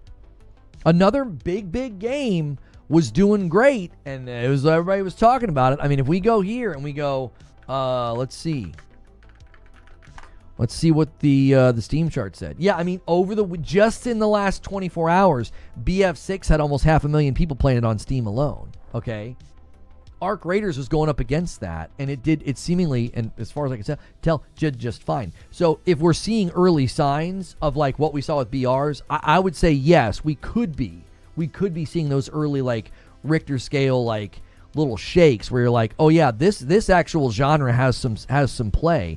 I've always said that it doesn't. I don't think Extraction could ever be mainstay and mainstream because it's too punishing. You're gonna lose those casuals. And if you look at the behavior of like Fortnite, Warzone, and Apex, they do everything they can to keep the casuals playing because there's so many of them. Wheezy says that's pretty much what has worked historically, having the casual big funnel and then add hardcore elements later. You don't build the game to be competitive first. You make the funnel big. You make people want to do more competition. Right, you get to that point. You escalate. That's one of the issues that I've always felt that Arcraiders is going to face, is that if your game is hardcore from moment one, you're going to make it hard for your funnel to be full enough. If Arcraiders is the more casual Tarkov, more hardcore, it can add the hardcore elements later, for sure. Great point. I had to choose between the two, says Brian. Yeah. The free kits are great for casuals. Having a paywall keeps out the casuals, says Zubair. People are invested the moment they walk in the door. You don't need to build a free-to-play casual audience. It's why Fortnite works so well compared to PUBG and even overtook it, says Wheeze. If you guys are just tuning in, we're talking about Arcraiders gameplay, why it's changing my mind. Do me a favor on YouTube especially. Take a quick second and hit the like button. If you want to talk in my chat, you just have to hit subscribe. Subscribing is free. Make sure your bell button's set to all. We do daily talk shows like this. I have a video coming later today about Arcraiders, how it could be redefining the extraction genre. That's what today's sort of the preamble of. This is the preamble. It's like, it looks like it's proving me wrong, which is great. Repeat that. Why did Fortnite take over? Fortnite didn't start out hardcore. It never even actually became hardcore, if I'm honest. They never really leaned into the competitive element. Even their competitions were very much like still within the vein of Fortnite. Like, I'll say this, high play, competitive play in Fortnite, I actually think is boring. I shoutcasted it once in New York, and it was for an Intel game night, and I thought it was boring. it's like the last 60 seconds get kind of crazy. The lead up is just an absolute snooze fest. It's just everybody sitting in boxes. So they never really leaned into the competitive. I have always said that the best and the most fun competitive Fortnite was the thing that Keemstar did on Fridays. It was the most fun to shoutcast. It was the most fun to watch. I think, whatever your opinions are of Keemstar, he understands how to entertain people, and he set it up in a way that was entertaining. And Fortnite just never really did that, right? Arcraiders similarly is saying, we're not going to be crazy hardcore competitive from moment one. We're going to have inroads for people who might play more casually. However, if you get to the upper echelons of like your kit and especially some of the PvE elements, it gets pretty hardcore. It is not a, as I was arguing a little bit ago, it is not a neutered game. PUBG is in no way doing bad. No, PUBG is certainly not doing bad, but Fortnite really tipped the scales. Like, it took a lot of players from PUBG. I mean, you got to think of it like this way, Paul. We've talked about this with Call of Duty quite a bit. Let's say you're averaging 1 million players a day, and you drop to 750,000. You're like, well, that's still an insane amount of people. Sure, but 250,000 people left. That's a lot of dadgum people. That's a lot of dadgum dollary dues. That's a lot of potential money. So I do think the bigger the game, the bigger the potential loss is. And obviously you look at it and you're like, yeah, the game's doing fine. Like PUBG Mobile, I think like prints money. Like I think it's like even probably more successful than the base game, I think, when we looked at one of those reports. So I don't think PUBG is necessarily doing bad, but Fortnite certainly took a chunk out of it. Nick Merck said, when PUBG was popular, he couldn't play it because it wasn't on console and had no controller support. When Fortnite came out, that was his chance to play a BR. He is saying the same thing about arcraiders in the extraction shooter genre. Listen, man, you get the streamers behind it, that plays a role. We know it does. We know it does. You get streamer culture behind a game, and it can have an impact on a game's popularity. 100% can have an impact on a game's popularity. It can. A lot of people are going to say, hey, my favorite guy's playing. These guys get hundreds of thousands of views a day, millions of views a week. You get hundreds of thousands and millions of people to say, I want to play that game because my man's playing, my favorite guy is playing, my favorite girl is playing. You know, that's going to have an impact. And I'm telling you, arcraiders, there's a secret sauce there, and people are saying it's tasty. They're like, this game's tasty. Like, it's that's why I said it's proven me wrong. It is. Now we'll see longevity. I told people Marvel Rivals would eventually have its decline, and people were like, yeah, right, hater. It has had its decline. You know, even the highest soaring angel is going to come back down to earth eventually. So, Johnny Always with 53 months. Thank you so much over there on Purple. Pushing the line up just a little bit. 37 already. I wonder how many more large-scale outages AWS will need for people to realize that they need more redundancy. Yeah, that's a whole other subject. Wolf Saints says, kind of off topic, Lono, do you think Fortnite and other BRs will add extraction as a game mode later on? I think the difficulty with like adding extraction to Fortnite, you know, would be, I don't know. You know, honestly, if you're trying to make money on Fortnite right now with the thing where you like go in and build game modes, that's what I would be doing. I would build a really great extraction shooter in there because it wouldn't surprise me if people would come and play it. My kiddos play a bunch of those like weird games made in the Fortnite thing. They love it. There's like zombie games they've played. My daughter was like grinding some Bob Ross game and she like built a whole house in Fortnite. Our work is halted. We can't deploy right now. That's crazy. Someone that's playing it, he brings a lot of people. I mean, when all of the shooter guys are playing, that'll cause some interest. I play one on Fortnite. It's not bad. Yeah. Ninja Gaiden 4 today? Wait, I thought that was tomorrow. Insider Gaming said a year ago that Fortnite was developing an extraction shooter game mode. Well, there you go. It may be sooner at hand than we think. Otavio Cruz submits a question and says, do you think because this was a server slam and progression wouldn't carry over, people were playing more aggressively and not cooperating? I mean, there's probably elements of truth to what you're saying, that people very much felt like just playing, balls to the wall, just going to, fight everybody, crush everybody, backs everybody. Here's the thing. I wouldn't be surprised if that's always going to be an element in the game. The PlayStation app said today it's playable today. I didn't make a thumbnail or anything. I wanted to try that one out. I thought that was tomorrow. I wonder if it says that because, oops, I've got the question still up. I wonder if it says that because you can play it like maybe tonight. Yeah, I mean, mine says, this is telling me I can play it in 9 hours. Yeah, we'll play that tomorrow. We'll be checking that. We'll be checking that out tomorrow.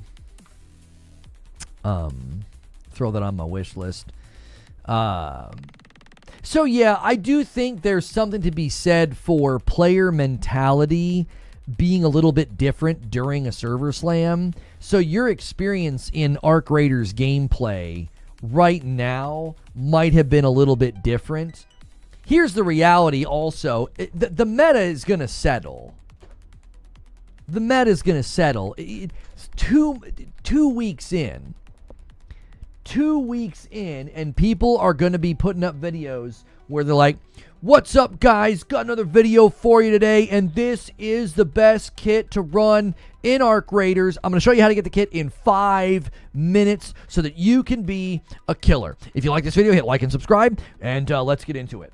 So what you're going to want to do is you're going to want to drop into the game right here. You're going to pick the free kit. You're going to take a left at this building and go into this building. The likelihood of you getting this gun is pretty high. Also check these other drawers over here. After you check those drawers, what you want to do is you want to beeline to the building over here. If you do this, on average, within 5 minutes, you've got a killer kit. Like, that's going to happen in 2 weeks.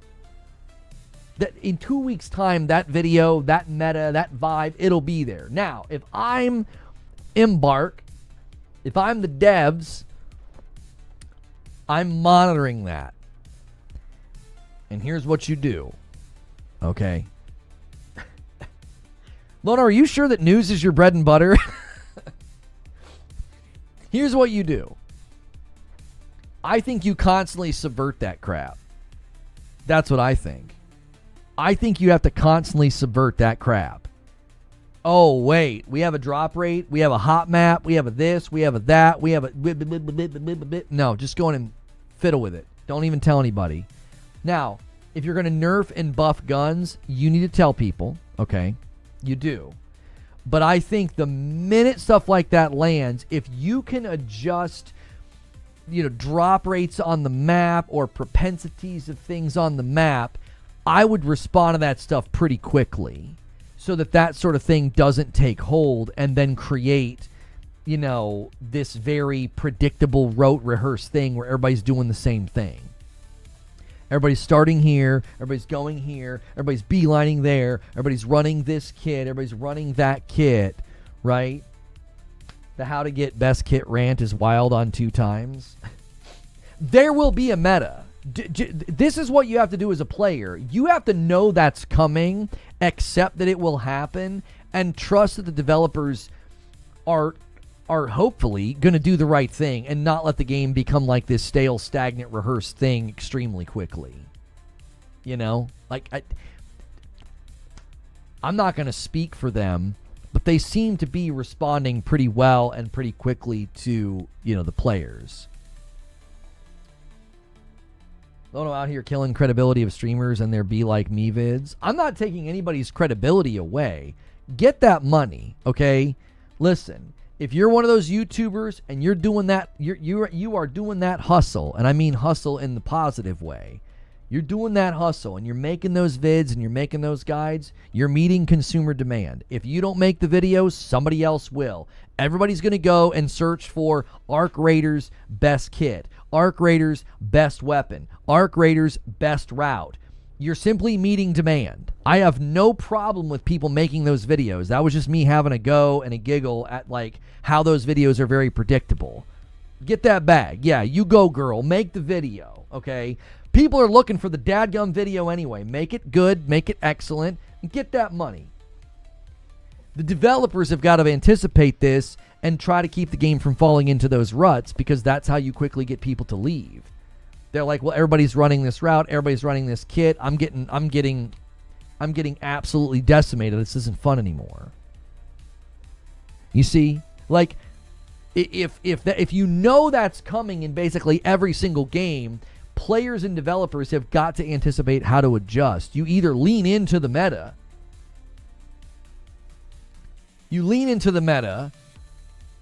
or you'd cope with the meta, or you know, hopefully maybe the developers are disrupting metas pretty regularly.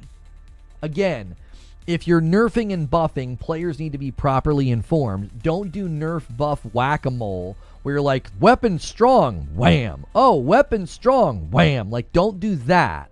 That's a pendulum swing that'll take you straight to the purgatory of not knowing anything. Nobody will know which way's up. It'll always be something getting nerfed and something getting buffed. But if you're dealing with like heat maps and metas and stuff like that, I would say there are ways to curb that down with respect to making sure that Arc Raiders gameplay doesn't become this just degenerate exercise of everybody doing the same dadgum thing, okay? I think you can protect Arc Raiders gameplay from that by making minor adjustments here and there. And if you have to do sweeping adjustments to like buffs and nerfs, if there's some weapon that becomes known as like too strong or something, you know, you got to make those adjustments. Just let people know. Just, here's the thing. You have to be decisive as a developer, but you have to be, I think, careful with how quickly you are decisive. If you're too quick and you nerf something, you can start a pendulum swing that you can't stop. Yeah, we nerfed this thing. Woof, and the pendulum swings all the way over here. And everybody's like, now this is the best gun. Ah, crap, nerf that. Woof, and pendulum swings back this way. You've really got to be careful. Once you start swinging that pendulum, it can be hard to get it to stop. So if you're going to be decisive, make sure you think about what are the ramifications of this change? What ripple effects within the game's meta and power structure are we fiddling with? Because I think so many game devs really, really don't consider this. They just react because they think action is better than inaction, which at some level is true. But if you're going to start that pendulum swing, you better buckle the frick up. You better know what you're doing before you do it, because you're not just nerfing a weapon. You're setting off a chain reaction, okay? You are. You're never just nerfing a weapon. You're never just buffing a weapon. You're setting off a chain reaction within a living, breathing ecosystem of human behavior, and you've got to make sure you're making the right choice when you make it, because sometimes it's better to let a gun run wild for a while than to react, right? You're trying to minimize disruption and damage to player mentality, player morale, and player engagement. You're trying to minimize damage to that. And I'm telling you, some of these devs, they just start immediately taking action, and that's actually worse than just letting a gun run wild for a while. Let people have fun for a little bit. It's not a problem. It's going to happen. Accept the chaos will be a part of the equation, and then don't react too soon. Lonon's going to start making videos about busted weapons and ruin the fun for everyone. Yeah. Just a random Arc Raiders weapon every other month to ruin the fun. That's right. Flyer said, the first day I saw a lot of that, but yesterday there was more PvP before the slam ended. What did Fran say? I played Arc Raiders for 5 hours this weekend and I got bored. The extraction thing makes everyone that I played with and against avoid fights. Loot a couple of boxes and extract immediately. Fran, I don't know, brother. I saw people getting into it. I saw people talking smack, working together, betraying each other. I don't know, man. I didn't see people just looting boxes and running out bored. I mean, it sounds like maybe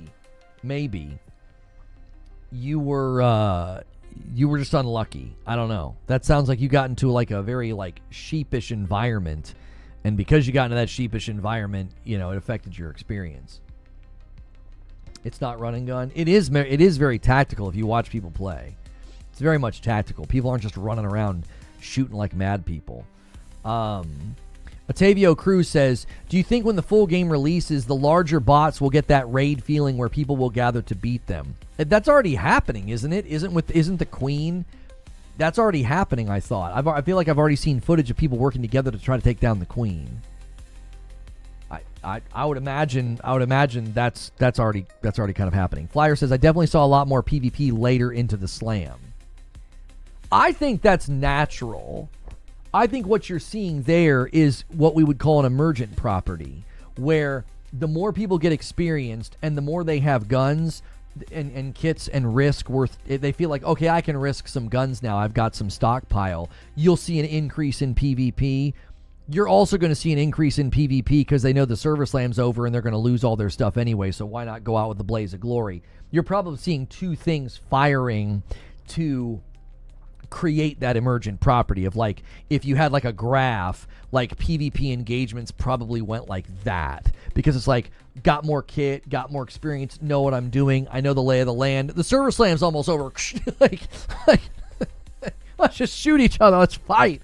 How many people are new to the genre? Yeah, I don't know. With a game like this and it being free, Zoob, probably a good chunk. If I had to guess, if somebody said make a guess, I wouldn't be surprised if about 10 to 20% of the people playing were brand new and had never played an extraction shooter because it was free. 10 or 20%. 10 or 20% would be my guess. Oh, okay. Wow. I was like, yeah, something did happen about 10 minutes ago on the platform. It looks like we've recovered, though. If you guys are having some issues, I am sorry. AWS is having all kind of issues, so we are seemingly doing very well despite all the problems. So thank you so much for being here, listening, liking, subbing, all the things. Thank you for helping us with our goal over here. We want to end at about 100 members a day throughout the week. For the Friday night segment, my wife reacts to gaming news. If you missed it last Friday, it was hysterical. And that's a Friday night thing that you guys can unlock when we hit the weekly goal. So thank you guys so much. We had a lot of fun with that, and I hope you did too. Otavio Cruz, no, I already read his question. Hang on. Next question's from English O. How damaging to games do you think streamers that troll and prey on players will be? Can they kill the game by trolling for a montage? No. I do not think that is possible. I don't think that like a streamer or streamer culture can ruin a game. Does that make sense? I don't think if somebody's like, well, hey, I saw a bunch of streamers trolling and being toxic, now I'm going to go troll and be toxic. I don't think that will ruin a game. I don't. Because I don't think trollish and toxic behavior needs to be modeled for it to show up. Does that make sense? If there are people that are going to be trollish, toxic, drop terrible language, call you every slur in the book, and you're like, man, that was really unpleasant, they're going to do that regardless of whether or not they saw a streamer being kind of trollish. Does that make sense? No one needs like a slight nudge to be a douchebag. They probably already are one.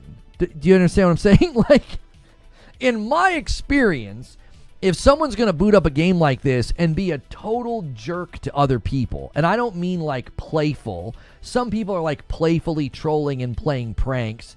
I'm not talking about that. I mean like literally being like a griefing, toxic troll. They don't need to watch a streamer to get nudged into that direction. Usually when somebody's doing that, it's just part of their character. It's just part of who they are. They're just not a nice person, and they're working out their own personal issues inside of a game, okay? Like, you see what I'm saying? Like, they're going to do it anyway, okay? There were people... Hang on one second. Oh, I couldn't see you. I was like, my wife's printing remotely, and if I have anything on the printer, it'll, like, cause a jam. And I was like, sometimes my PlayStation sitting there. The a-hole gene is usually dominant, says Zubair. Also by a-hole gene, I don't mean Eugene. Yeah, two separate things, but very close relatives. The thing is, is that, yeah, rats are gonna rat. Exactly. Super off topic, but Lono, have you played Assassin's Creed Valhalla? Started for the first time this past weekend. Absolutely love it. I played it and enjoyed it, but I didn't roll credits. It was too big. Way too big. Flyer says there's definitely some people with some problems. Yes. We'll leave it at that. We'll leave it at that. We don't need to psychoanalyze these people, but yeah, they've definitely got some issues and they're working it out in unhealthy ways, in games. Parasito with a question. Should Arc Raiders remove equipment from the decks and transition to blueprints or just cosmetics? Spending cred for items you can lose on your next drop doesn't feel thought through. I don't have a strong opinion on this because economic situations within games usually have to play out for a couple of weeks before a studio can make a decision. If they're noticing a disproportionate amount of pain or conversely a disproportionate amount of reward, they'll have to make adjustments. If they feel like something is too costly, too painful, they can tweak. If something's way too rewarding, they can tweak. Again, I'm going to advise caution. If they start turning knobs, you got to be careful. You're going to set off a chain reaction. If you're like, well, this is too punishing, then all of a sudden it's going to be too rewarding. Oh, this is too rewarding. Well, then you're going to... The thing you actually have to be more careful with, I think, this is like my personal observation over the years, the thing you have to be the most careful with is if something is really rewarding and you feel like you have to tune it, you have to be more careful with that than anything. You do. Because that is a morale killer. If you have hundreds of thousands of people doing a grind and it's working and it's rewarding them and you're like, ooh, that wasn't intended, that's too rewarding, you got to be really, really careful with that. It's one thing to make something more rewarding than it previously was. That funnels behavior. That's called incentivization. People are like, ooh, they adjusted this. Great. Now if I play this map or go to this building or run this route, it's more rewarding than it used to be. Awesome. You take something away. Oh, yeah, this one building, this one part of the map, it was too rewarding. We had to take that away. That's a really quick route to making people angry. Sometimes, as I said, it's best to let chaos reign for a little bit because chaos is fun, okay? It's fun to do bad things, right? I want to do hood rat. No, I'm just kidding. You have to let chaos reign for a little bit. And then I think you have to make adjustments if it's becoming detrimental to the player's experience. Like if it's causing bad sort of ecosystem balance within how everything plays out, you might have to make adjustments. Do generosity rules apply differently to an extraction shooter versus a looter? Yes. It's very different, Zoob, but a good question. So what Zuby's doing is he's recounting something that I've said, which is generosity is the promoter of engagement. It is not the detractor of it. I've always said, if you're generous in a looter, it's not going to make engagement go down. It'll make engagement go up. So, as an example, Diablo 3 did this with Loot 2.0, and they saw engagement go up because people felt like, well, I'm going to grind because I'm going to get more chances, and I'm going to go for a version of an axe that I really, really want. The reason you have to be careful with generosity in an extraction shooter is it can show up in ways that are very, very detrimental to player experience. Let's just take a hypothetical. Let's say there's a building on one of the maps that is registering. Let's say they scale loot drop, loot generosity on a scale of 1 to 5. And this building, for whatever reason, is registering as a 9. Okay, let's just make it easy to understand. So you're looking at the map as the developer, and you're like, okay, 1 to 5 loot generosity patterns. Some of these buildings are more generous than others. For whatever reason, this one building is like a 9. Okay, that can create sort of an organic flat tire where it's like, if you don't go to that building, you're probably cooked. Well, now what you've done is you've flattened the game out, and everybody's going to run to that building. Your whole map, all your NPCs, all your buildings, all your routes, all your potential escapes and extractions, they're all just deserts. They're wastelands. Nobody's there. Okay? That becomes a problem because now your generosity is becoming cannibalistic to player freedom and player choice. It becomes almost a requirement. Like, well, we got to go to that building. It's a 9. Everything else is bad in comparison.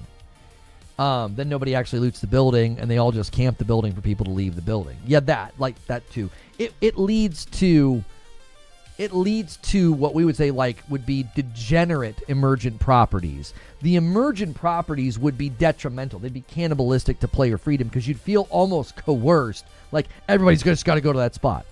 I've always said that Tilted Towers was the beginning of Fortnite's downfall. Now, I'm not saying downfall like it's bad and no one's playing it. I think they disrupted the flow of the map, and I don't think it ever recovered when they added Tilted Towers. Why would you say that? Okay, so what Tilted Towers did in Fortnite was it created this surge of activity in the first 5 minutes that thinned out the player pool too much. So then I would get kidded. I'd leave my drop. Like, let's say you would just drop in, Pleasant. What was that place called in the one corner? Something Pleasant or whatever. Pleasant Place, or what the frick was the name of it? Anyways, I'd leave, and 100 people dropped on the map, and there's now 40 people left. Like, half the server's already gone. And I'm like, oh, wow. Okay. So that led to no fights when you're in transition. When you're transitioning from your drop spot and now you're kitted and now you're moving in relation to storm, player activity, sound, whatever. Well, now there's no transition fights. So now, since there's no transition fights, you end up with people who are very, very much averse to fights. They're like, well, I don't want to fight because there's almost nothing happening. So everyone's hiding.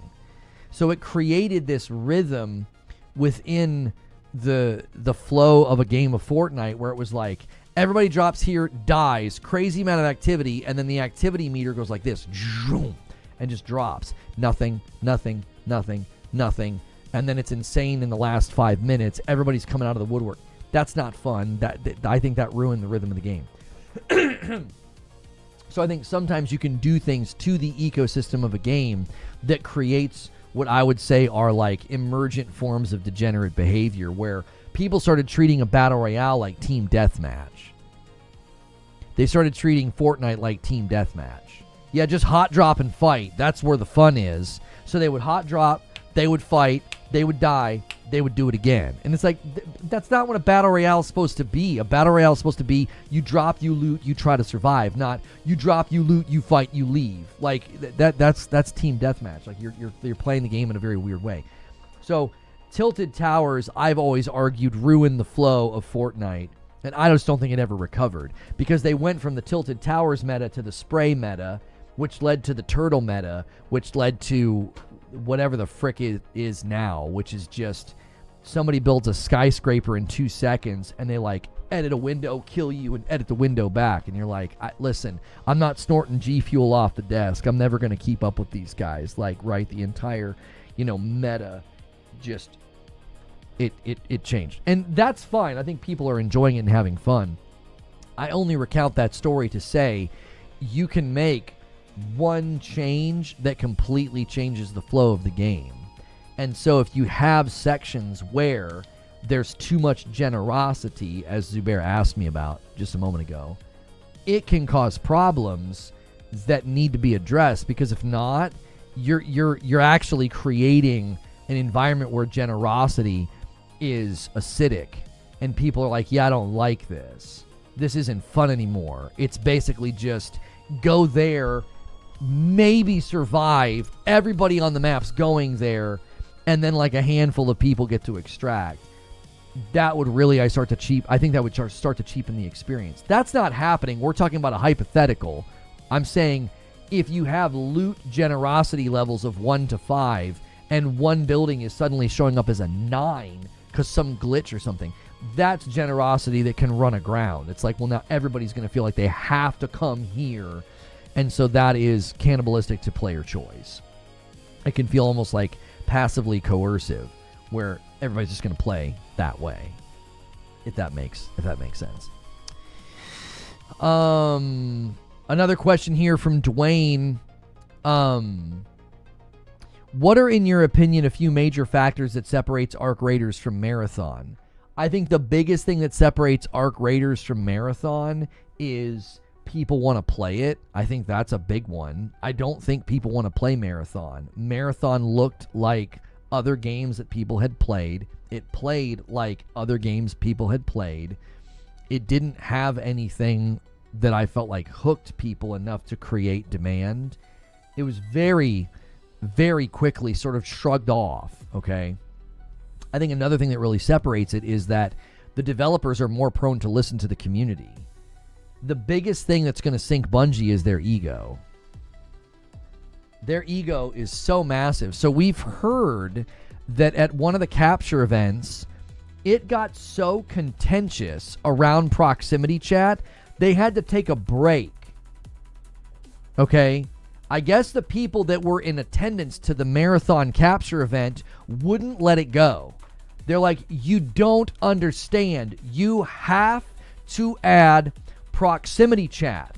This is like extraction shooter 101. Apparently, Bungie was so frustrated by this insistence that they had to take a break. I guess people were getting angry. Now, my experience with Bungie tells me Bungie are petulant children that don't deal well with criticism, and they're the ones that probably got very upset in their feels, and the meeting had to stop. That would be my guess. If I'm placing bets, I'm like, yeah, I've interacted with this company before. I've been cussed out on the phone by one of their CMs. They are very, very petulant, and they don't handle criticism well at all, okay? That's another reason that Arc Raiders is getting high praise. The proximity chat. One of the most common themes I saw in the clips that I saw proximity chat shenanigans. I saw people being crazy. I saw people being silly. I saw people being trollish. I saw people negotiating. I saw people double-crossing each other. Those moments, snap them out of existence. Do a Doctor Strange Thanos snap. Rewrite history and take proximity chat out of Arc Raiders, and none of those moments happen. None of them. I mean, that's one of the big things that people are streaming, clipping, and making montages of. You see? It's like Bungie was so hesitant to do proximity chat. I got news for you. How many other things were they hesitant to receive well? Because they're so drunk on their own ego and hubris. You guys know I can't talk about them without using the word hubris. They're so drunk on that. There's probably a laundry list of other pieces of feedback they got the last 6 or 7 years that they either fought against, argued against, or ignored. The likelihood of that game being successful is just so low. It's too late. It's too late to be like, well, now we're going to start to take your input and put it in. We added prox chat. Oh, okay. Fine. What? It's too far gone now. How many pieces of input, how many pieces of feedback did they get the last 6 years that they treated the same way they treated the feedback about proximity chat? This weekend, the proximity chat I heard was awesome. It was hilarious. We used to have proximity chat in most games, and then we had to protect the children. Why? Be careful with how you phrase that, Saint. Okay? Because children should be protected in games. Okay? The things we've learned about Roblox are pretty damnable, and they should be condemned. Okay? So I think I know what you're saying. We got to protect, people that are sensitive and don't want to hear foul language or whatever. I survived Call of Duty lobbies. Good for you. I don't know why we take that as such a badge of honor that you survived lobbies with racial slurs and cuss words, but It's not that impressive, let me tell you. But I think there's two things that do need to be taking place. Player freedom and really cool emergent experiences should be happening. Children should be protected. Like, both of these things can be maintained. Okay. Proximity chat got removed because adults were acting like children. But I mean, some of the most fun things you can do is acting a little childish sometimes. Protecting children in M-rated games. I was just pushing back on what he said. I don't think what he was saying is we shouldn't protect children. I was making sure to be like, listen, I think both things can be true. We should be protecting children in these games and making it difficult for people to have access to them or communicate with them. That doesn't mean we can't have proximity chat, okay? If you are locking down your kid's account and protecting them with security and communication measures, then proximity chat should never be a problem in a game. Right? Protecting children and murder the guy and take loot from this type of games. I'm not going to go down this road with you guys, okay? The rating of the game and what happens in the game has nothing to do with what I'm talking about. I'm talking about communication with minors. That should be protected against. If you think your kid can play arcraiders and get in shootouts and gunfights, and you're like, yeah, my kid can do that. He's 14, okay? That doesn't mean that people should be able to talk with him. Like, these are different subjects entirely. They're not the same. If a game is rated M and a parent has decided, yeah, my kid can handle this, it's just shooting, right? It's just some curse words. That's not the same as saying people should be empowered to protect their children from people having the ability to communicate with them. These are two different subjects. So set your kids' accounts up so they can't have communication with others, so then something like proximity chat is not a worry or a concern. So, and that falls on the parents. I don't think we should be removing proximity chat from games because there's gross people in the world, right? Like, that we can't, you can't limit functionality of a game because there are, despicable human beings that we would all enjoy seeing drawn and quartered publicly, but you can't limit a game's functionality. It falls on the parents. It falls on the parents to protect their children, and you should be taking due diligence to do this. There are nasty people out there, so make sure your kids' accounts are locked down, because they lack discretion and discernment.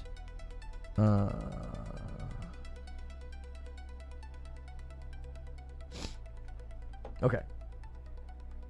While I agree, who is doing that? People avoid kids at all costs at all times, it seems.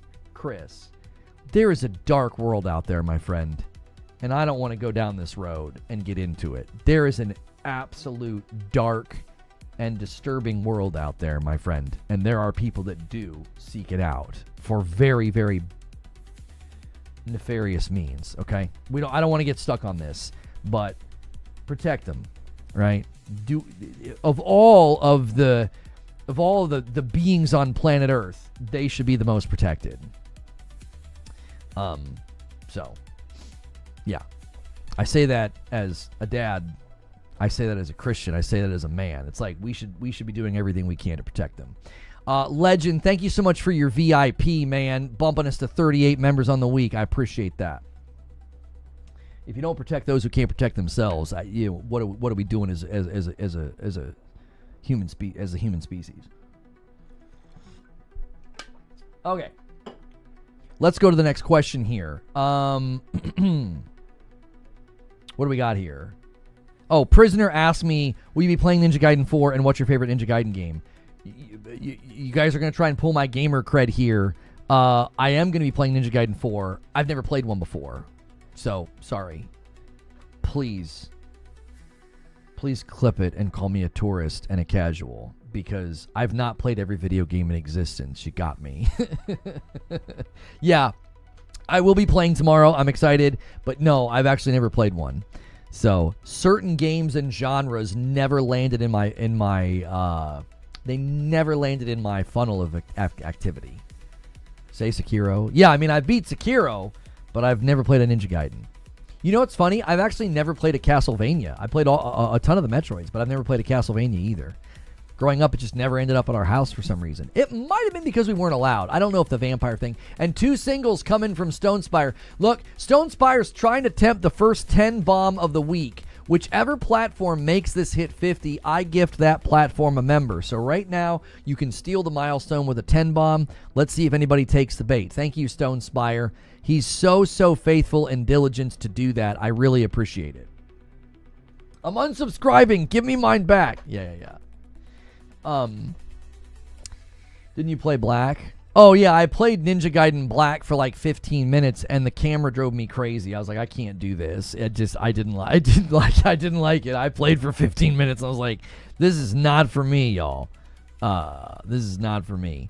When your backlog is a mile long, it's hard to stick with a game that's not vibing with you. You know. I forgot that you grew up weird, but in your defense, it feels like Madam grew up weirder. Yeah. So, on a scale of 1 to 10, like growing up like sheltered conservative Christian, right? She's a 10, and I'm like a 7.5. So there are just things that just didn't come into the home, you know? Didn't watch Smurfs growing up. Things like that. I mean, that's just an example. We don't need to go through the whole list, but there were just certain things that just didn't happen. Yeah.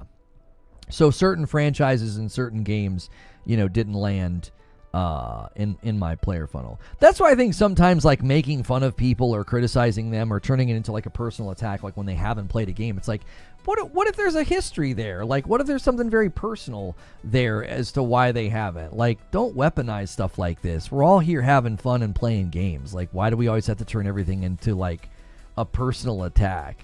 You know what I'm saying?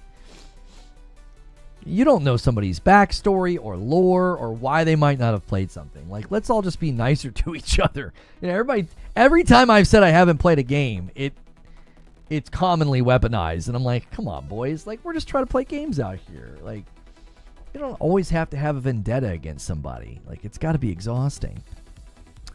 Okay, Neo Reaper says, I heard a lot of top content creators call this Fortnite 2.0 in terms of how big they think it will be. Do you think it will be that massive? I have heard some hyperbolic statements in my time. This is one for the ages. No, this will not be Fortnite 2.0. I don't think so. It's got secret sauce. It's got some moxie. Okay. It's got some appeal. Fortnite was jet fuel. I mean, I think that's extremely hard to match. Fortnite was so insane that I just don't think so. I don't know if any game will ever necessarily, like Marvel Rivals probably, no pun intended, rivaled. Marvel Rivals probably rivaled, you know, the explosion of Fortnite. I don't think a $40 game can do that. I just don't. I don't think a $40 extraction shooter can rival what Fortnite did. Those are going to be some tough barriers. Now, what I've said is, if you're picturing like a ladder, and the top rungs of the ladder are like Fortnite, Warzone, Apex, PUBG, and you're kind of moving down the ladder, right? Like Fortnite probably pulls more players than PUBG, right? Right beneath that upper rung, I think, are games like Helldivers 2. Very healthy, lots of people play it, but it's not rivaling, you know, Fortnite. I think Arcraiders can land in the proximity of Helldivers 2's success and be like a second or third rung popular live service game, but I don't think we're looking at a Fortnite 2.0. I think that's very overstated, and I don't think the developers would even be equipped for that. That would be extremely challenging to have that level of demand. I mean, Helldivers 2 struggled to meet their demand. It wouldn't surprise me at all if Arcraiders has similar struggles in its opening week, with just demand being higher than they're capable of managing. So, you know, it is proving me wrong. Okay, I have said that for a while. Oh, that's very kind. The XDev account, the PlayStation Studios XDev account, they retweeted my video Saros being Returnal 2 is a good thing. That's very kind of them to do that. I appreciate that. That's a video you guys should definitely check out. We uploaded that video a while ago. I'm a huge Returnal fan, so that was a fun project to work on. That was a fun video to work on. So yeah, I would be careful. This is something I think, both creators and gamers alike should be careful of. Just be careful with the hype of being excited is fine. Setting up expectations that are really, really hard to meet. You're potentially doing a disservice to the game that you're excited about when you do that. Like, if you're really excited about Arcraiders, I am glad that you're excited. But don't start setting expectations that, like, oh, this is Fortnite 2.0, man. Like, whoa, let's slow down. This is a $40 extraction shooter. Fortnite was a free-to-play cultural moment. Like, that's not being replicated here, I don't think.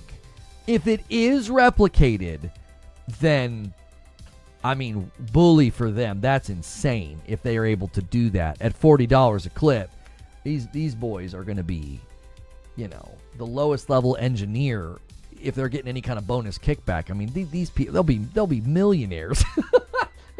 Everybody at the company will be just, inherently wealthy if they get that level of success at $40 a piece. So, guys, I do have some videos and some clips here for you in a moment, but I do want to work through these questions that you submitted. Do you see any possible collab down the line with Helldivers or with Halo with Arcraiders? I could see them doing like a Fallout collab or having a surge of players on top of adding new. Yeah, I think you probably were going to say content there. Oh, you said new enemies and maps. I see it. You submitted the second part. Yeah, Arcraiders could have that sort of. We saw this with Among Us, and we saw this with Fall Guys, where the popularity made them the belle of the ball. Like, everybody wants to be in their game. Skins, this, that, and the third.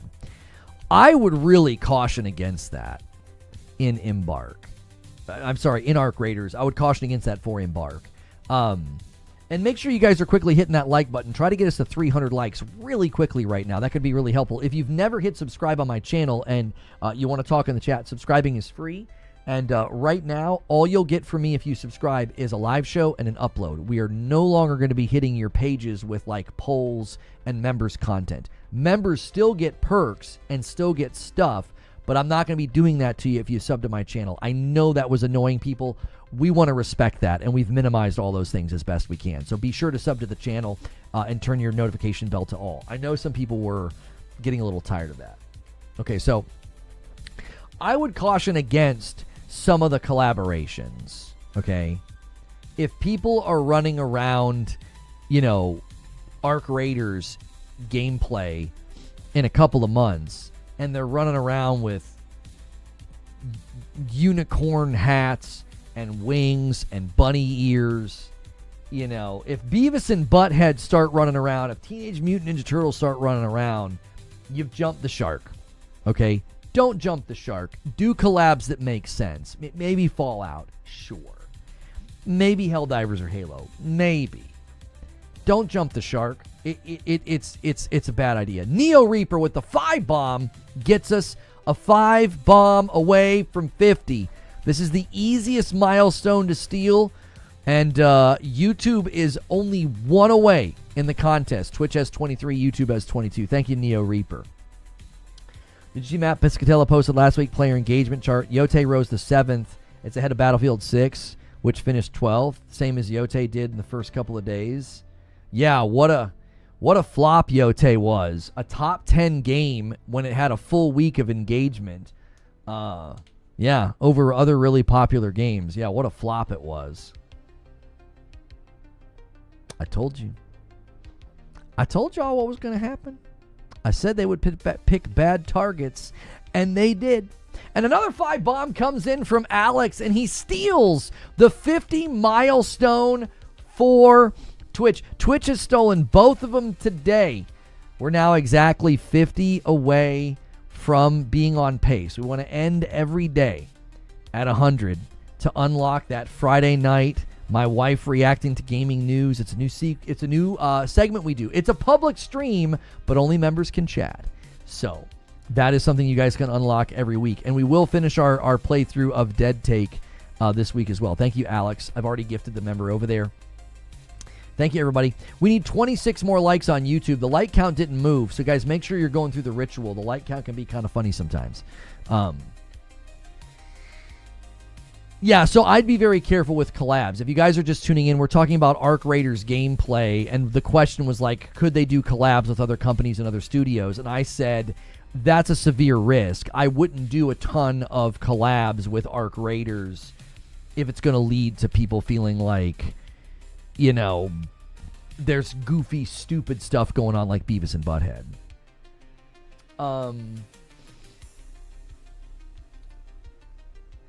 What would be the chances of you having the member goal UI on different parts of the screen each day? I'm not a streamer, so I don't know how difficult it is. Don't want to get burn-in on my OLED. Homie, burn-in would come from my rope light before it would come from this. Or, I mean, I don't even know this. Is burn-in even a thing now?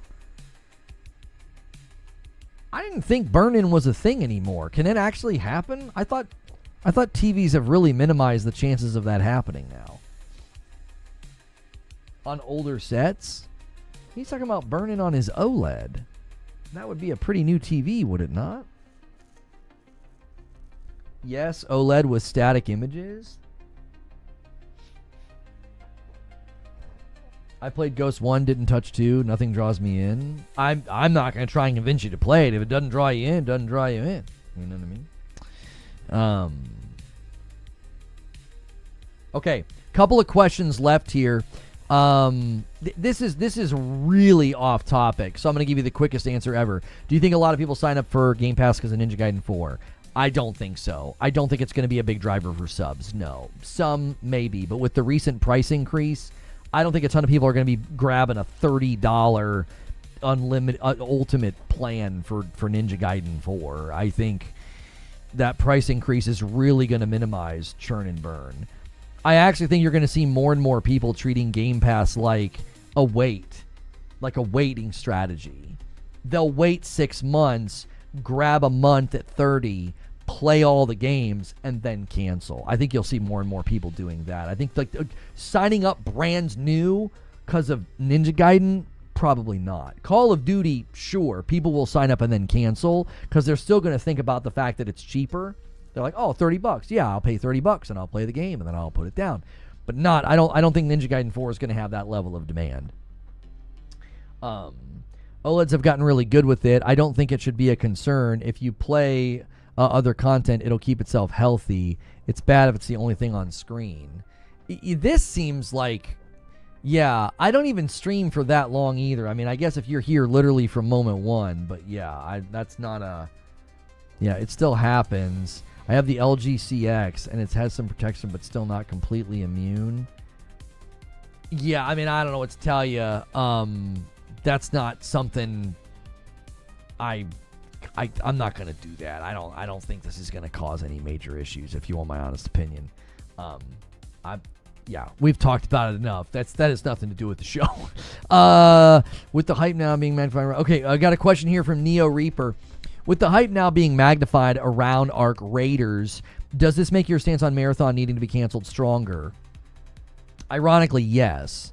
The funny thing is like Arcraiders is kind of proving me wrong that like an extraction shooter could be more mainstream and could get a lot of attention and could get a lot of traction. They're making it even harder on Marathon to have any life expectancy, if you want my honest opinion. Arcraiders is like, I don't know, man. I am here to tell you, Marathon's job just got a little bit harder. Thank you, Jagged Wizard, for using your Prime over there on purple. I appreciate it. That's an Agents of Chaos right there. Boom. Disrupting the even 50 to be a 51. Thank you. Creature says, a way we could help this guy out is keep the numbers on it changing. Yeah, really, it's on you guys to make sure nobody gets burn-in on the screen. Just keep gifting and the numbers won't stay the same. Then there's no burn-in. I mean, honestly, I think it's on you. ADG AB7. Listen, just, every 20 minutes, just drop some member bots. I am kidding. I'm eBeggar telling people to gift so they don't get burning on their screens. Video at 11 by tonight. Totally kidding. I really don't think this is going to cause burn-in, boys. I just don't. I really don't. I don't think it's a big deal. Anyways. It's on you, If you're gifting, then it won't happen. Stupid. You can protect your own screen with money that you give to me. We are kidding. We're not being serious. Jiminy Christmas. We have a very, very loyal and generous group of people here. Anyway. But yes, I think Arc Raiders potentially just made things harder on Marathon. Because it's just one more game that's going to have a captive audience that'll be like, Arc Raiders is more fun. A $5 super chat from Manny Plays PC. My Alienware model got burn-in. Black sidebars from watching YouTube videos on it. Luckily, it isn't too noticeable. Well, I'm sorry that happened to you. And thank you for the $5 super chat. So, I didn't tell him anything. I asked if it was possible. And he also said, I don't know how difficult it was. I've been a viewer for 10 years. Ain't some random. I just don't chat every day. Yeah, here, I'll tell you what. I'll give you 60 seconds right now. We'll just turn it off for 60 seconds. Just for you. We'll give your screen a rest. I'm a man of the people. Now, chat, what I need you to do, because I did this, I need you to smash the like button, okay? Show some appreciation. I'm constantly pausing the things that disrupt us, and now I'm shutting this off for the sake of the people, okay? I'm a man of the people, so give me the likes, all right? Yeah, we're just having a laugh. It's not that deep, you know what I mean? Like, you seem to be doing okay. You're doing okay now that we've turned it off. He says it's not that big of a deal. Yeah, we've rectified it. You're fine. Stonespire comes in with a question. Just jumping in, so you may have covered this already. What makes Arc Raiders different and really stand out more? I got a video coming later today about how I think they're redefining extraction shooters, so make sure and check that video out. It's original content. It's not pulled from a live stream. I wrote a script and recorded the video yesterday. I don't want to cannibalize that. I've given a couple of talking points today about emergent player experiences in the communication and the prox chat, the cinematic quality. They're listening to the players. Like, Arc Raiders gameplay is very much defined by the players and what they're doing. 100%. They're doing that. So, off topic. I got an off topic question. How dare you? Damien says, I'm just kidding. You're allowed to do this. Is buying Horizon Zero Dawn Remastered worth the time? I hadn't heard of it until Friday, and everyone was talking about the show. Am I missing out? I think you're missing out on a fabulous game, highly praised. I think the story's really good. The experience is really good. They brought it up to the fidelity of Forbidden West. Yes, like this is a great game. Like, if you're just sort of starting to build a library, like on a PS5 or whatever, or you're just dipping your toes into PlayStation games on Steam, they have a great library of games. Like, don't believe any of the negative Nancys out there that are like, they're movie games. They've never played them. I've had at least 3 people in this community say, I cannot believe how good these games are. I believed all of the lies about them being movie games. I've lost count how many times I've seen people get a PlayStation and they start playing the first-party games, and they're like, man, I feel like I was lied to. That's because you were. Like, you were lied to. Like, they're great games. They're very much misrepresented by people that just can't admit how good they are. They're great. Play them on Steam. Play them on a PlayStation. Doesn't matter where you play them. They're great games, okay? And HZD, Horizon Zero Dawn Remastered, is, I think, definitely worth your time.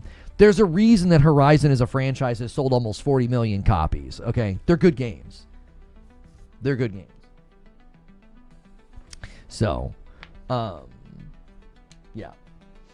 Anyway, let's get the goal back up. Okay, the goal has returned. So, I tell you what. We could do burn-in protection bombs, okay? Burn-in protection bombs. Every 10 bomb, I'll shut it off for a minute. I'm just kidding. I'm just kidding. Yeah, so good question. Definitely think you should check it out. All right, now I've got some clips that I want to play in just a second, but this question comes from Buckeye Plays, and he says, do you think the fact that Destiny 2 has reached its lowest player count ever, that Bungie will be needing to pull all their eggs into the marathon basket? I mean, I think that both Bungie and Twitch are on the cusp of a lot of things that I said would happen. That's pretty much all I think I need to say. About 5 years ago, I made some predictions about Bungie and about Twitch. And yeah, I stream on Twitch. But I still made predictions about both companies. And, yeah. I think things are happening that I said would happen. So, eyes on the horizon, boys. We're just going to keep doing what we do. And if these things happen to these companies, a lot of it's self-inflicted. And you could argue deserved. We'll see. But I don't think you can put all your eggs in the basket of Marathon to answer your question. That's like saying, can we put all our eggs in this, Easter-sized basket? And you have like a lot of eggs. I don't think you can do that. I don't think they can hang the future of the company on Marathon. No. They're going to have to go hat in hand to PlayStation and say, we need you to fund our next game, or we're going to have to close up shop. And I think Bungie will be completely absorbed, lose all their independence. Leadership will be fired. The rest of the Chris Barretts at the company will be outed, and they'll probably build Destiny 3 if that happens. So, all right, I got some clips for y'all that I think are they're on topic, and I can't hear myself. My mic monitoring is turned off. Every time I stream with my wife, she hates mic monitoring. She has to hear my voice enough. In her defense, she has to hear my voice enough. Guys, could we get 15 more likes? You guys are being real stubborn with the likes today, and I know you do it on purpose because you think it's funny. It's not funny. No, I'm just kidding. Listen, if you're hanging out and haven't hit like, quickly do it, all right? And then refresh and make sure it's saved. We only need 15 more. Let's get to 300 likes. Now, I got some video clips for you here. And the first one's from Asta Cross, all right? We like Cross on this channel. He's a good dude and a good content creator. And he's entertaining the question of, will it last? All right? So let's have a listen to what the handsome man with the great accent has to say about this, and support the original creators. I'll put the links in the description below. All right? Let's see what he has to say here. IPs do. Now, with all the glaze that I am laying on thick right now, there are still concerns for arcraiders. And really, it comes down to its staying power. It's one thing to have a massively successful launch, but maintaining over 100,000 players isn't sustainable for most games, especially with a monetization wall. And being a multiplayer game, you can imagine that concurrent players, that really matters. I think one of the biggest contributing reasons to why Delta Force remains at such high concurrent players is because it has no barrier. It's free. Anybody can jump in. At the same time, it does serve. I do think that is going to play a factor in longevity. Like, once you've hit your player peak, okay? So launch week of this game, like launch week of Arcraiders, you hit your player peak, right?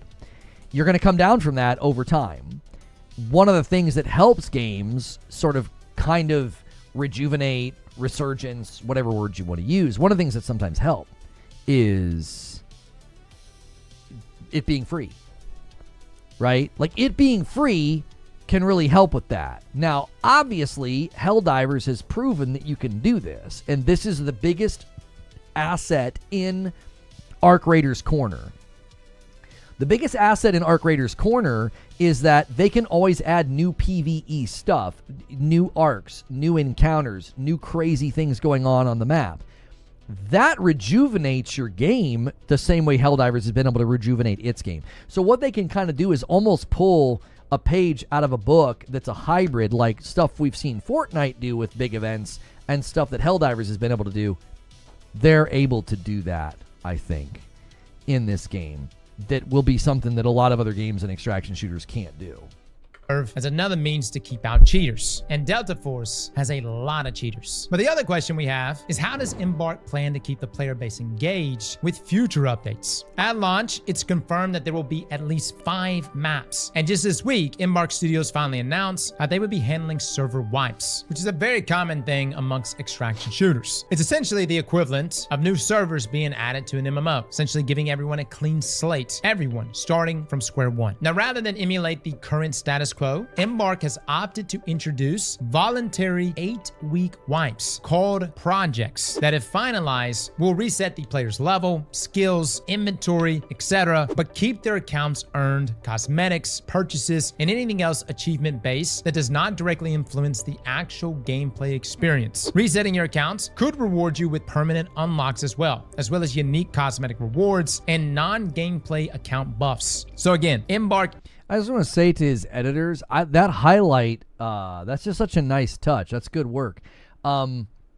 This is where I have concerns, where if you're getting account buffs as well as permanent account unlocks, could this lead to rich getting richer? I talk about that more in my video later today, but that is a lingering concern of this method of, well, if you engage less or you're returning to the game, you might feel like the game has really passed you by and like everybody's much stronger than you now and the rich get richer. You know, that is a potential concern. Is going the route of respecting player time, only requiring a hard reset if you so choose. As we learn more about these projects and receive some sort of tangible roadmap post-launch, we'll have a much clearer picture what the long-term health of this game truly is. Now, do I think we'll ever see an extraction shooter that will broach the realm of like COD or Fortnite levels of success? I'm not really expecting that, but I do believe Arc Raiders, it has the hype, man. It's got the formula and the foundation to be one of, if not the most popular extraction shooter to date.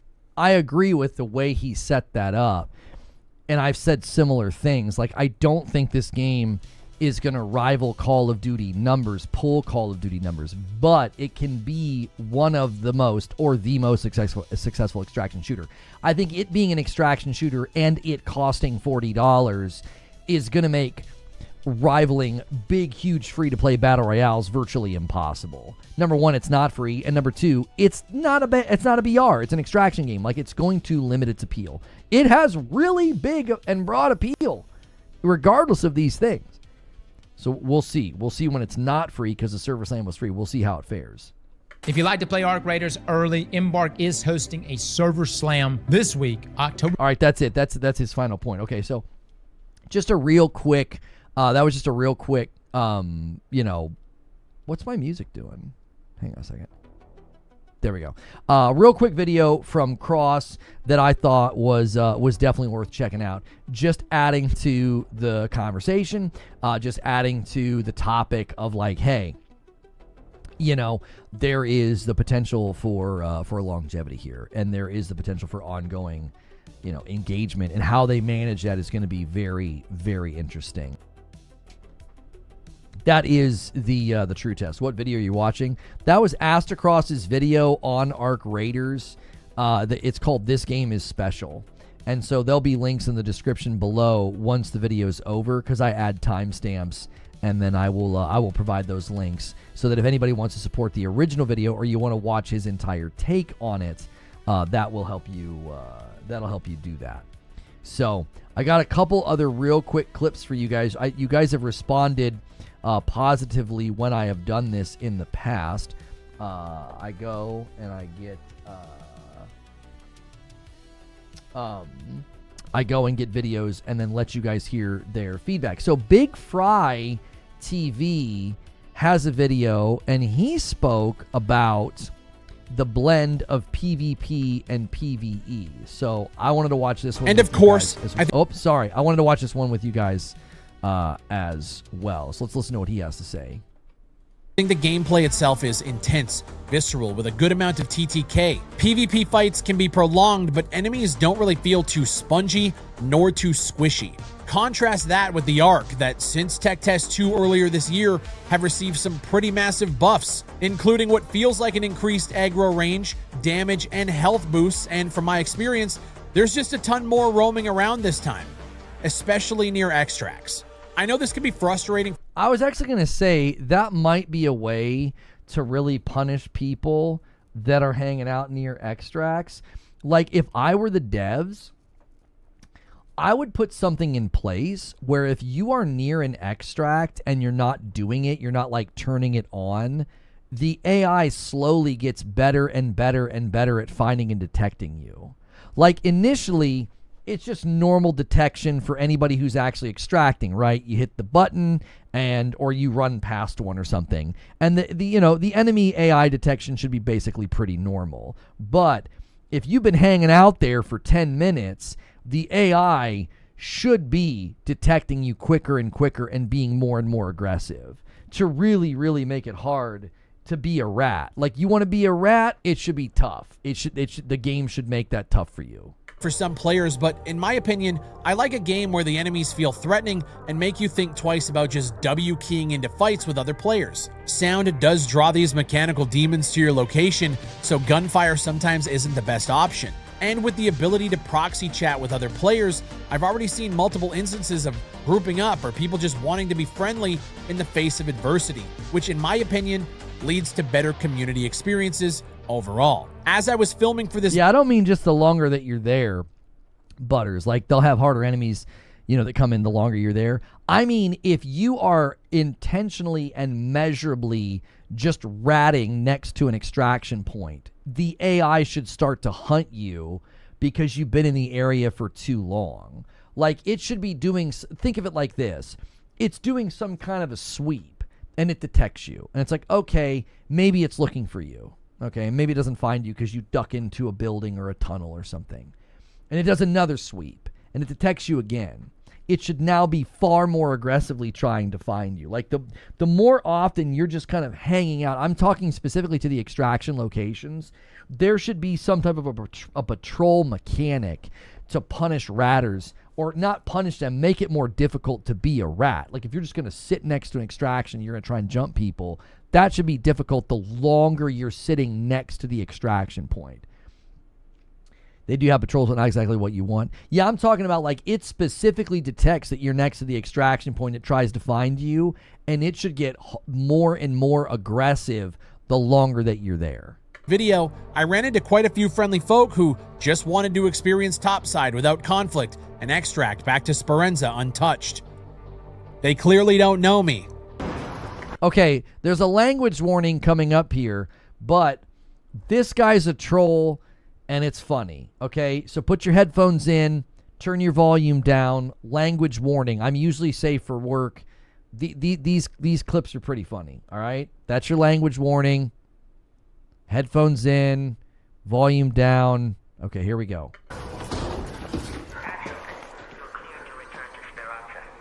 Yo, can I come, please? Yeah, I need to come too. I'm out of ammo. Yeah, you're good. Holy fuck, buddy. That was crazy. Thank you. Yeah, you're good, man. Like, that's low. That is low. My man sounded panicked and stressed, and he had a whole plan. He's like, I'm gonna kill this guy.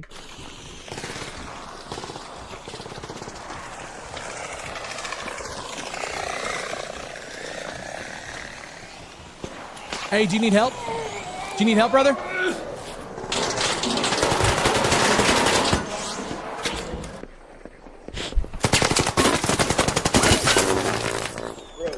please. Oh yeah, you're good. Ah.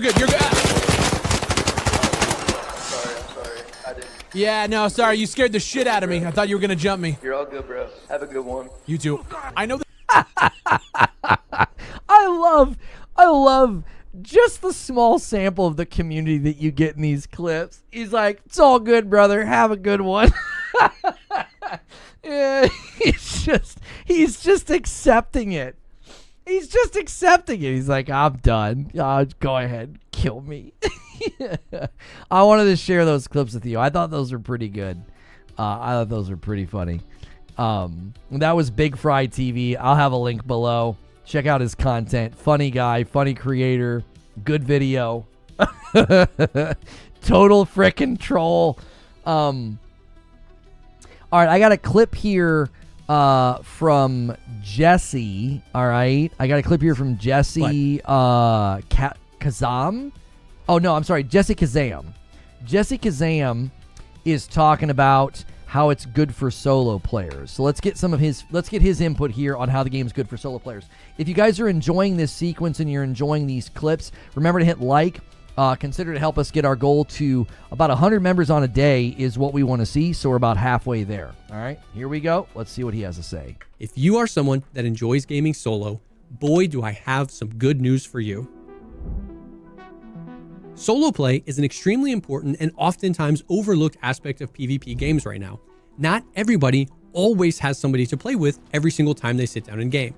And people are tired of being forced into parties of 3 in order to experience games. This is an issue with Marathon, right? Out of the box, Marathon was saying that, yeah, you got to be in a group. Have they changed that? I don't remember. I don't remember. It's hard for me to keep it straight. Have they changed the need for you to be in a group in Marathon? Well, you can turn squad fill off. It is not an acceptable response to the solo player community. Games like Escape from Tarkov, while not entirely solo friendly, avoid some of this problem because of how quick the time to kill can be.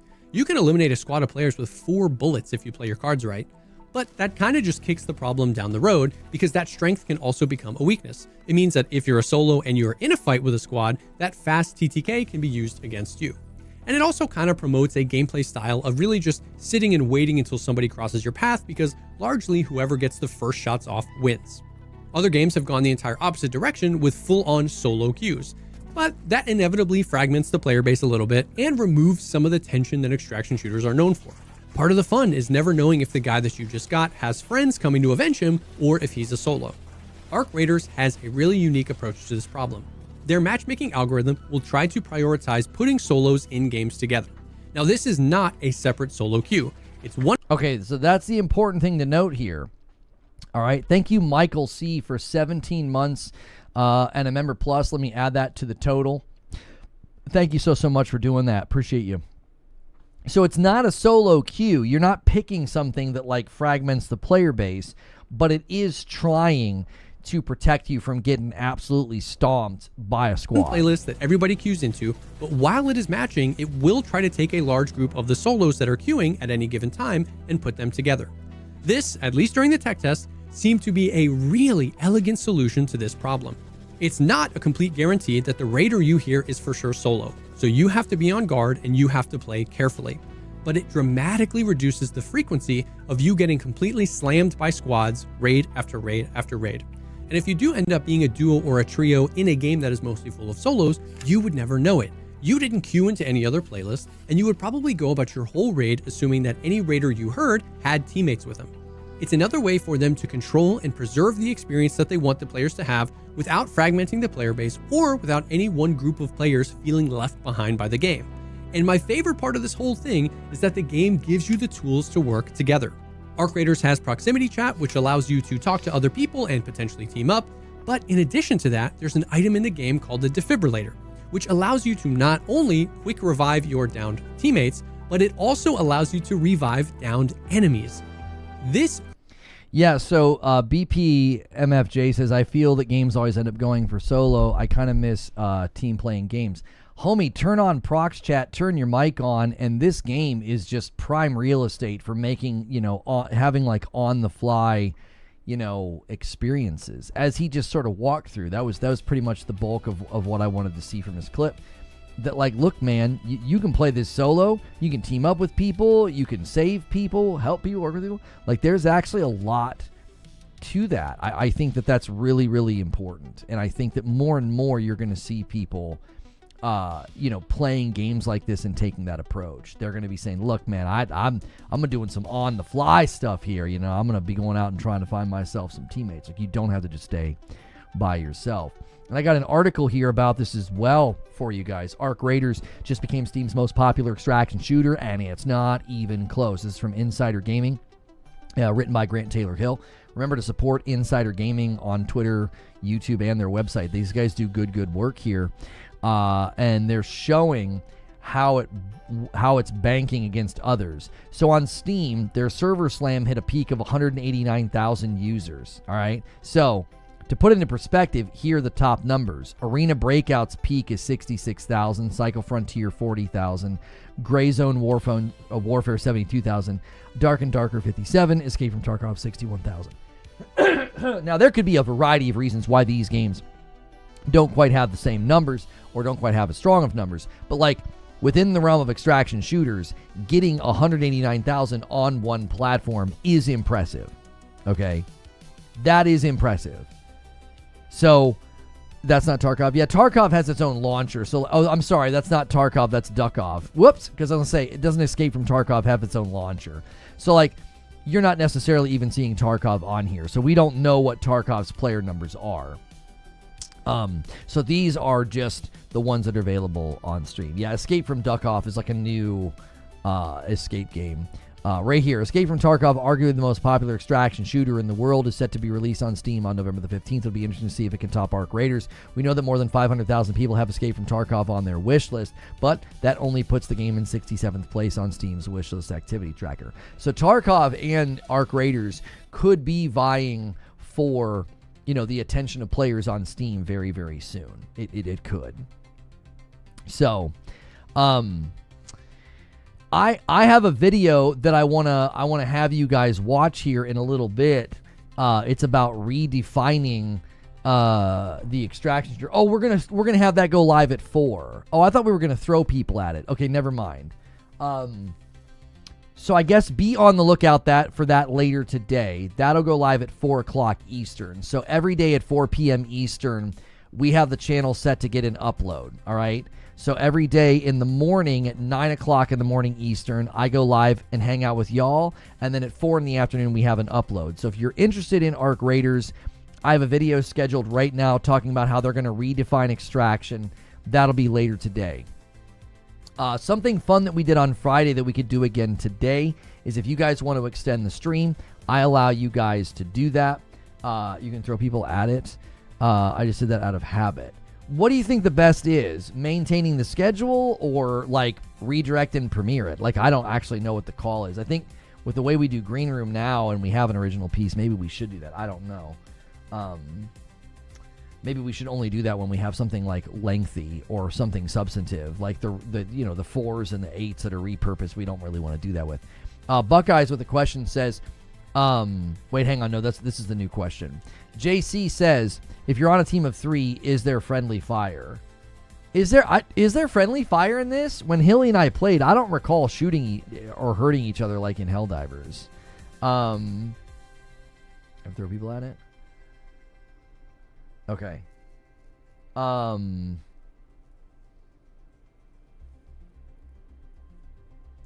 Okay, cut from lives will get the original treatment at 4. Okay. So here's what we can do. No, there's no friendly fire. Okay. So let me set a timer here and we will end this stream in like 12 minutes. But the other day I let you guys extend. If you just want to keep the stream going. It was really, really fun. You guys had fun with it. I had fun with it. Let's go ahead and set and start. Wait, that's not the correct amount. Okay, there we go. So 11 minutes. There we go. You guys were extending the other day. Every 5 was like 2 minutes or whatever. If you guys want to do that, go ahead and you can keep the stream going. It was hilarious. You guys made me stream like an extra, I don't even know what it ended up being. It was like an extra hour or something. So get your member bombs going if you guys want to do that. If not, at that time, I'll schedule it and then we'll just kind of get ready to go over to the premiere of Arc Raiders redefining extraction. So we'll do that. That is something, again, that you're guaranteed when you sub to this channel. You will get a live stream. And you will get an upload every day. You're not going to be getting those image polls anymore. You're not going to be getting members content anymore. We've moved that content around. So 4 days to Halo news. There you go. There you go.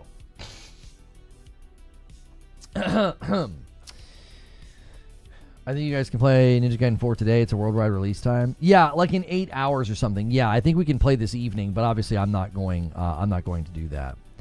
I'm going to clear out the question queue in case any other questions come through. And the stream is now in your hands. 9 minutes left unless you guys decide otherwise. And remember, Green Room now takes place in the Discord. That's a great reason to be a member. It's a great reason to be in the Discord. That's a great reason to hang out in there.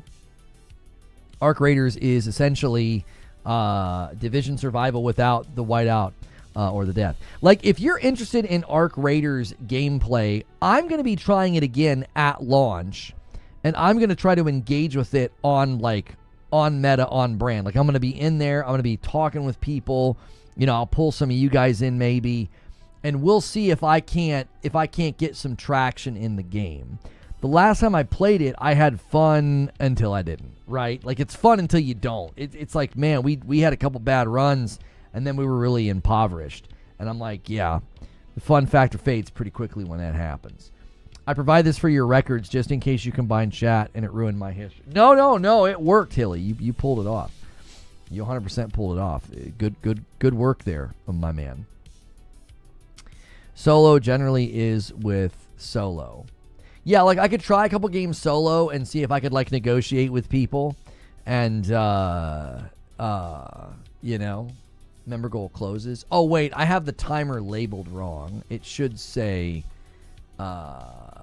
stream ends. There we go. All right, there we go. 8 minutes. Absolutely, Green Room is so much better now in the Discord. I'm 100 hours in Yote. I just got to Kitsune, and the story was awesome. Yes, Kitsune's story is excellent. I'm 46 hours and 50% through the game. So, have really, really enjoyed my time with it. Arcraiders is still up. No, I think people just have the game open and are just, like, hanging out. It's not still up. You can't play anymore. Arcraiders gameplay goes live in 10 days. We were talking about it today. We were talking about all of the various aspects of, like, why I think it's proving me wrong and it's doing far better than I expected. It was just a server slam. I've got a video where I argue that they're going to be redefining extraction. That's going to be going live soon, and I'm going to send you guys to it. Yeah, Discord has background play. I'm going to be sending you guys that video. I am allowing you guys to extend the stream, though, so in 7 minutes we're going to do that, but you guys can add time to the timer like you did on Friday with every 5 bomb adds time. So we did that on Friday, and it was hilarious, and you guys kept me extra long. So if you don't want to go to the upload and you want to keep hanging out and not go to Green Room, I put the stream in your hands. We don't have to extend. A lot of the times, we just go and hang out in Green Room, and it's a blast. Can Arcraiders beat Kirby Air Riders? That's honestly the question for pretty much any game this year. You know, can any game beat Kirby Air Riders? Yes. We just need one person to do it to show people how it worked. You guys did this on Friday, so somebody be the guinea pig. Anyone else having trouble with YouTube crashing? Dion, if you're watching on a Chrome browser, it's notoriously bad. But there's also some issues going on with AWS as well that's causing instability. So, yeah, there's a variety of things going on right now that's making doing anything on the internet pretty tough. So, here's an idea. Let's gather everyone that goes solo trying to find each other in the games.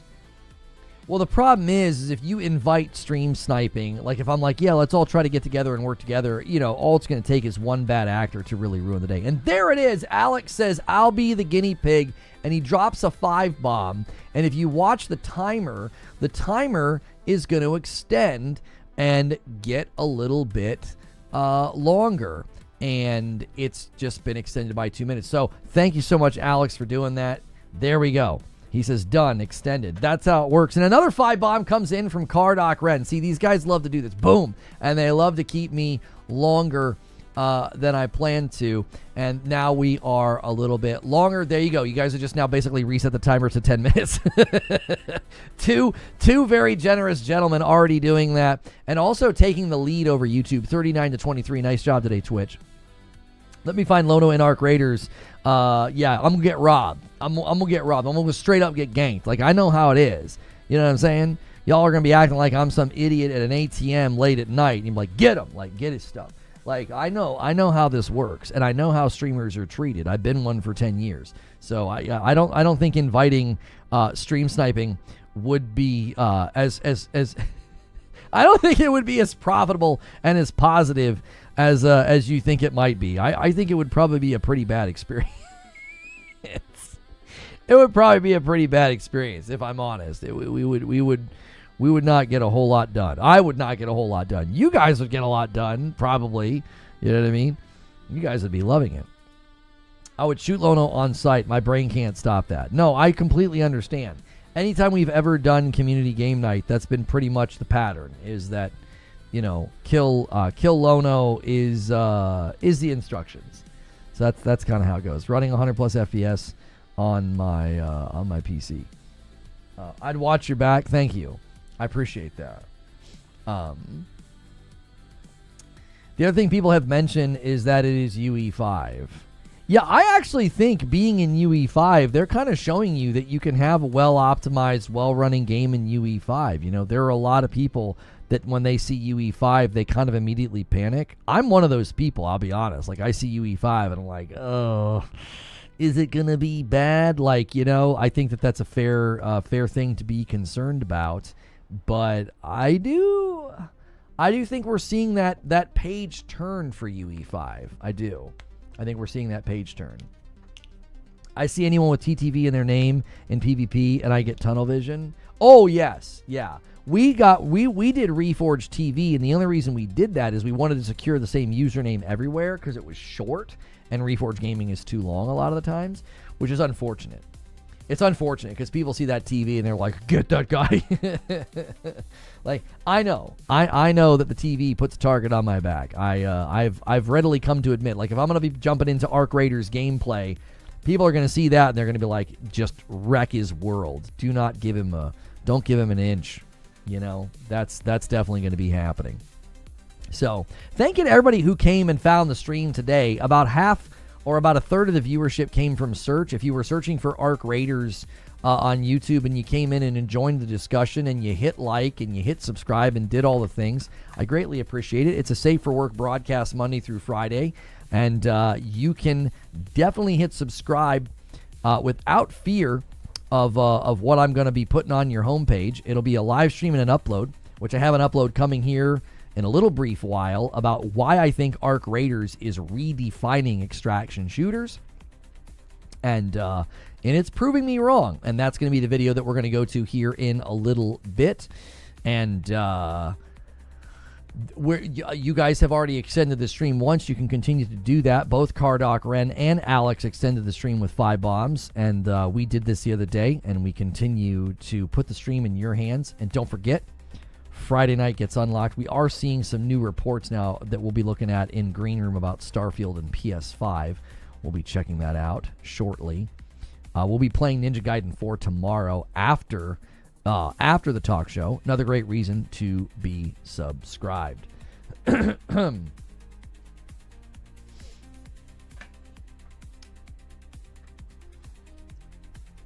TTV is asking to be content. It is. You're kind of asking to get montage. You're kind of asking to get targeted. I mean, it's true. It is. It's true. Not everything in UE5 needs to be cranked to 11. We're finding out. Yeah, you can. Surprisingly enough, you can optimize. You know, has the YouTube algorithm for shorts changed? It's dominated by trend videos that I've never watched. I instantly swipe through. Yeah, I don't know what they're doing. They rolled back something because now I'm getting all of those old videos again. I'm getting like 6-month-old videos from people and videos from very, very small channels. And I'm like, that was happening like earlier this year and then it stopped. I think they did version control and they like rolled back. I think. Just a theory. And thank you guys so much for being here. How many people are in the chat right now? How many of you did play the Arc Raiders server slam over the weekend? Just either platform, purple or red, chime in. Where'd you play? How much you play? What was your experience?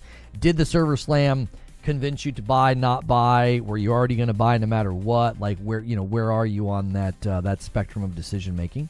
I'm interested to know. Short Stories Wild. I had a month of TNA.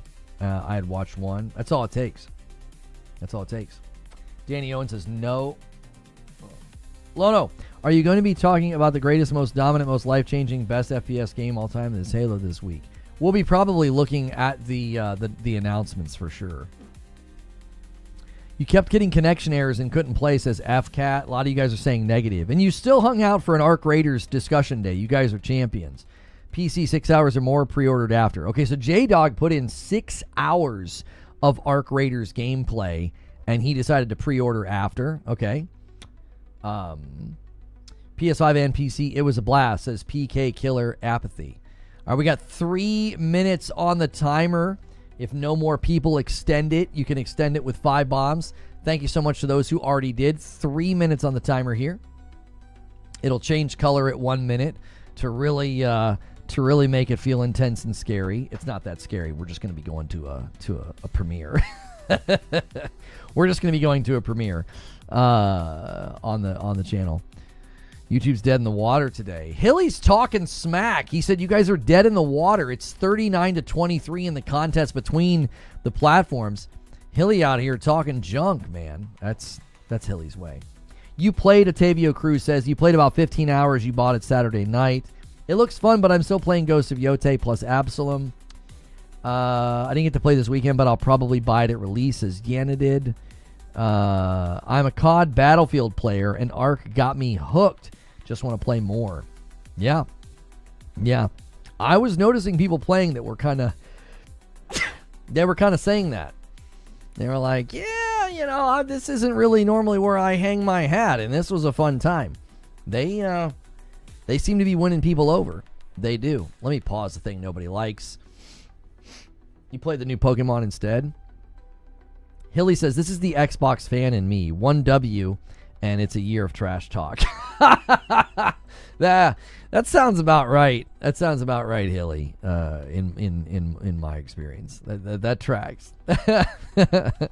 That tracks. Oh, my gosh. Hang on, let me reopen this.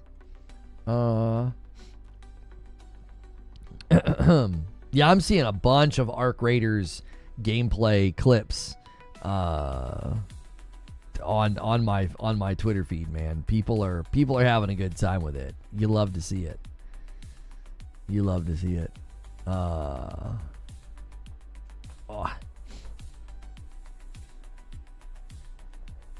Okay, the final minute countdown. We'll see. Last time you guys kept waiting and there was like 20 seconds left, you kept extending. Guys on YouTube, there's a little bit more of a delay today. I've not been running the low latency to minimize your buffering, so you have a little bit less time because of the delay.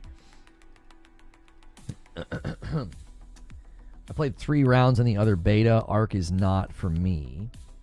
YouTube's usually the reason we get Friday nights. This is true. YouTube usually secures it. Oh, it changes to pink in the final 30 seconds. There we go. Arc Raiders is the kind of game that I don't want to play to have my playthrough wiped, waiting for the full release. I understand that. What are we waiting for? If 5 bombs extend the timer, if not, we're done. We're gonna go to a premiere, and then we're gonna hang out in green room with the members. And that's a tweet. Stalker 2 is coming to PS5 in November. I think we already knew that. Oh, there it is. Okay, we got to the 0. That's fine. We already extended a little bit. You guys are the best. Little behind pace, but that doesn't matter. We've been behind pace most weeks, and you guys rally at the end of the week. I'm not worried at all. Let me set this up.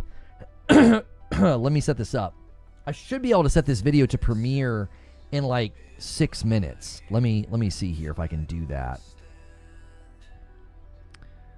Set as a premiere. Set up premiere. We like sci-fi. There we go. Let me save that. Okay. Now I should be able to change the time. I should be able to change it to like 12 40, I think. Save.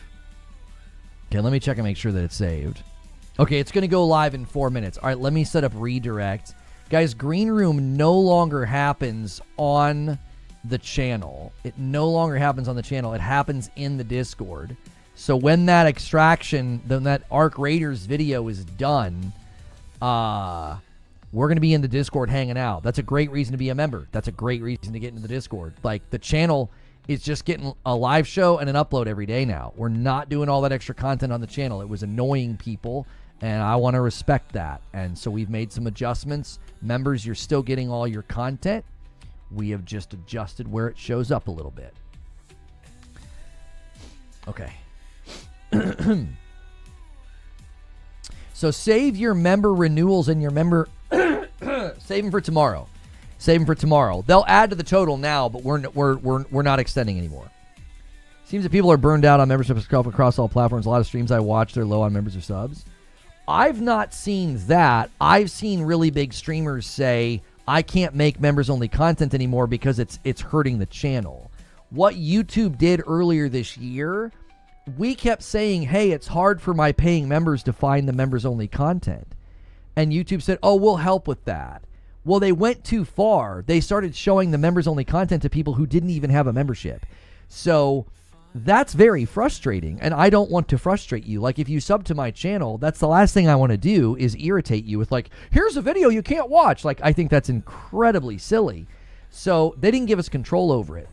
So that's why guys like Moist Critical and Linus Tech Tips are like, I've got to stop doing this for now. It's bad. It's upsetting people. So we used to create a ton of that content, and it upset people. And I think that's a completely legitimate thing to be upset by. It's completely legitimate. So we have made adjustments. And actually, Green Room is better now. In the Discord, you can post images, articles, links, animated GIFs.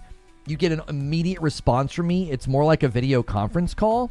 So it's actually better. So that's a great reason to not just be a member and support the channel and what I do here. It's a great reason to be in the Discord. So make sure you're doing that. And in 3 minutes, I'm going to put a link in chat. You guys on both platforms, be sure to support the video that I put in chat. It'll be going live in 3 minutes. You did not see this yet. This is brand new content. It's a video I made yesterday about they are redefining the extraction shooter. J-Dog comes in with 6 months and says, Happy Monday. Thank you so much. Adding to the total. I appreciate you so much. No character limit, no filter. Yeah, it's a lot more intimate. It's a lot less filtered. It's definitely not safe for work. So if you're going to hop into the Discord Green Room, just be aware. You're going to want to be headphones or volume down if you're worried about, I'm not in there cursing and swearing, but my producer certainly can be. So appreciate you guys supporting that. You guys that are on purple, hang on. Do I have a way to skip? There we go. You guys that are on purple, follow the link. I'll put it in the chat in just a second. Both platforms. If you can hear me right now, if you're still lurking and listening, there will be a link in chat in just a moment. Please click it and come hang out with us on the premiere. I'll be talking in the chat. You guys can still gift members and support and hit like and do all that stuff, but it'll be a brand new video. It's really helpful when you guys help us get that first 100 likes as well on a premiere, okay? This is like a 12-minute video, and again, this is something that we are committed to. I want to give you guys as much content as I can. We are ending a live stream after 3.5 hours, and we appreciate everybody who's been here today greatly. Thanks for being a part of the community here. Great reason to be in the Discord as well is the community continues interacting even after the stream is done, right? Where's the link? I'm going to put it in chat in just a second. Okay. All right, the link is in chat. When this stream ends on YouTube, it'll redirect you, but I can't do that for y'all over there on purple. So you have to click the link, get over there, hit like. Also, don't forget to leave a comment. It's a premiere, okay? Comments help on an upload big time. On a live stream like this, it's not as important. Like, circling back and leaving comments on the live stream is great. But on a premiere, it's extremely helpful for you guys to leave comments. So be sure to do that. Charles Freeman is over there. He just put 3 dots in the chat. It says the premiere will begin shortly. I'm not going to end stream and redirect until it starts because sometimes YouTube acts a little squirrely and the videos sometimes won't start. There it goes. All right, here we go, boys. Use the link in chat or ride the redirect. All right. Thanks so much. Get in the Discord for Green Room after.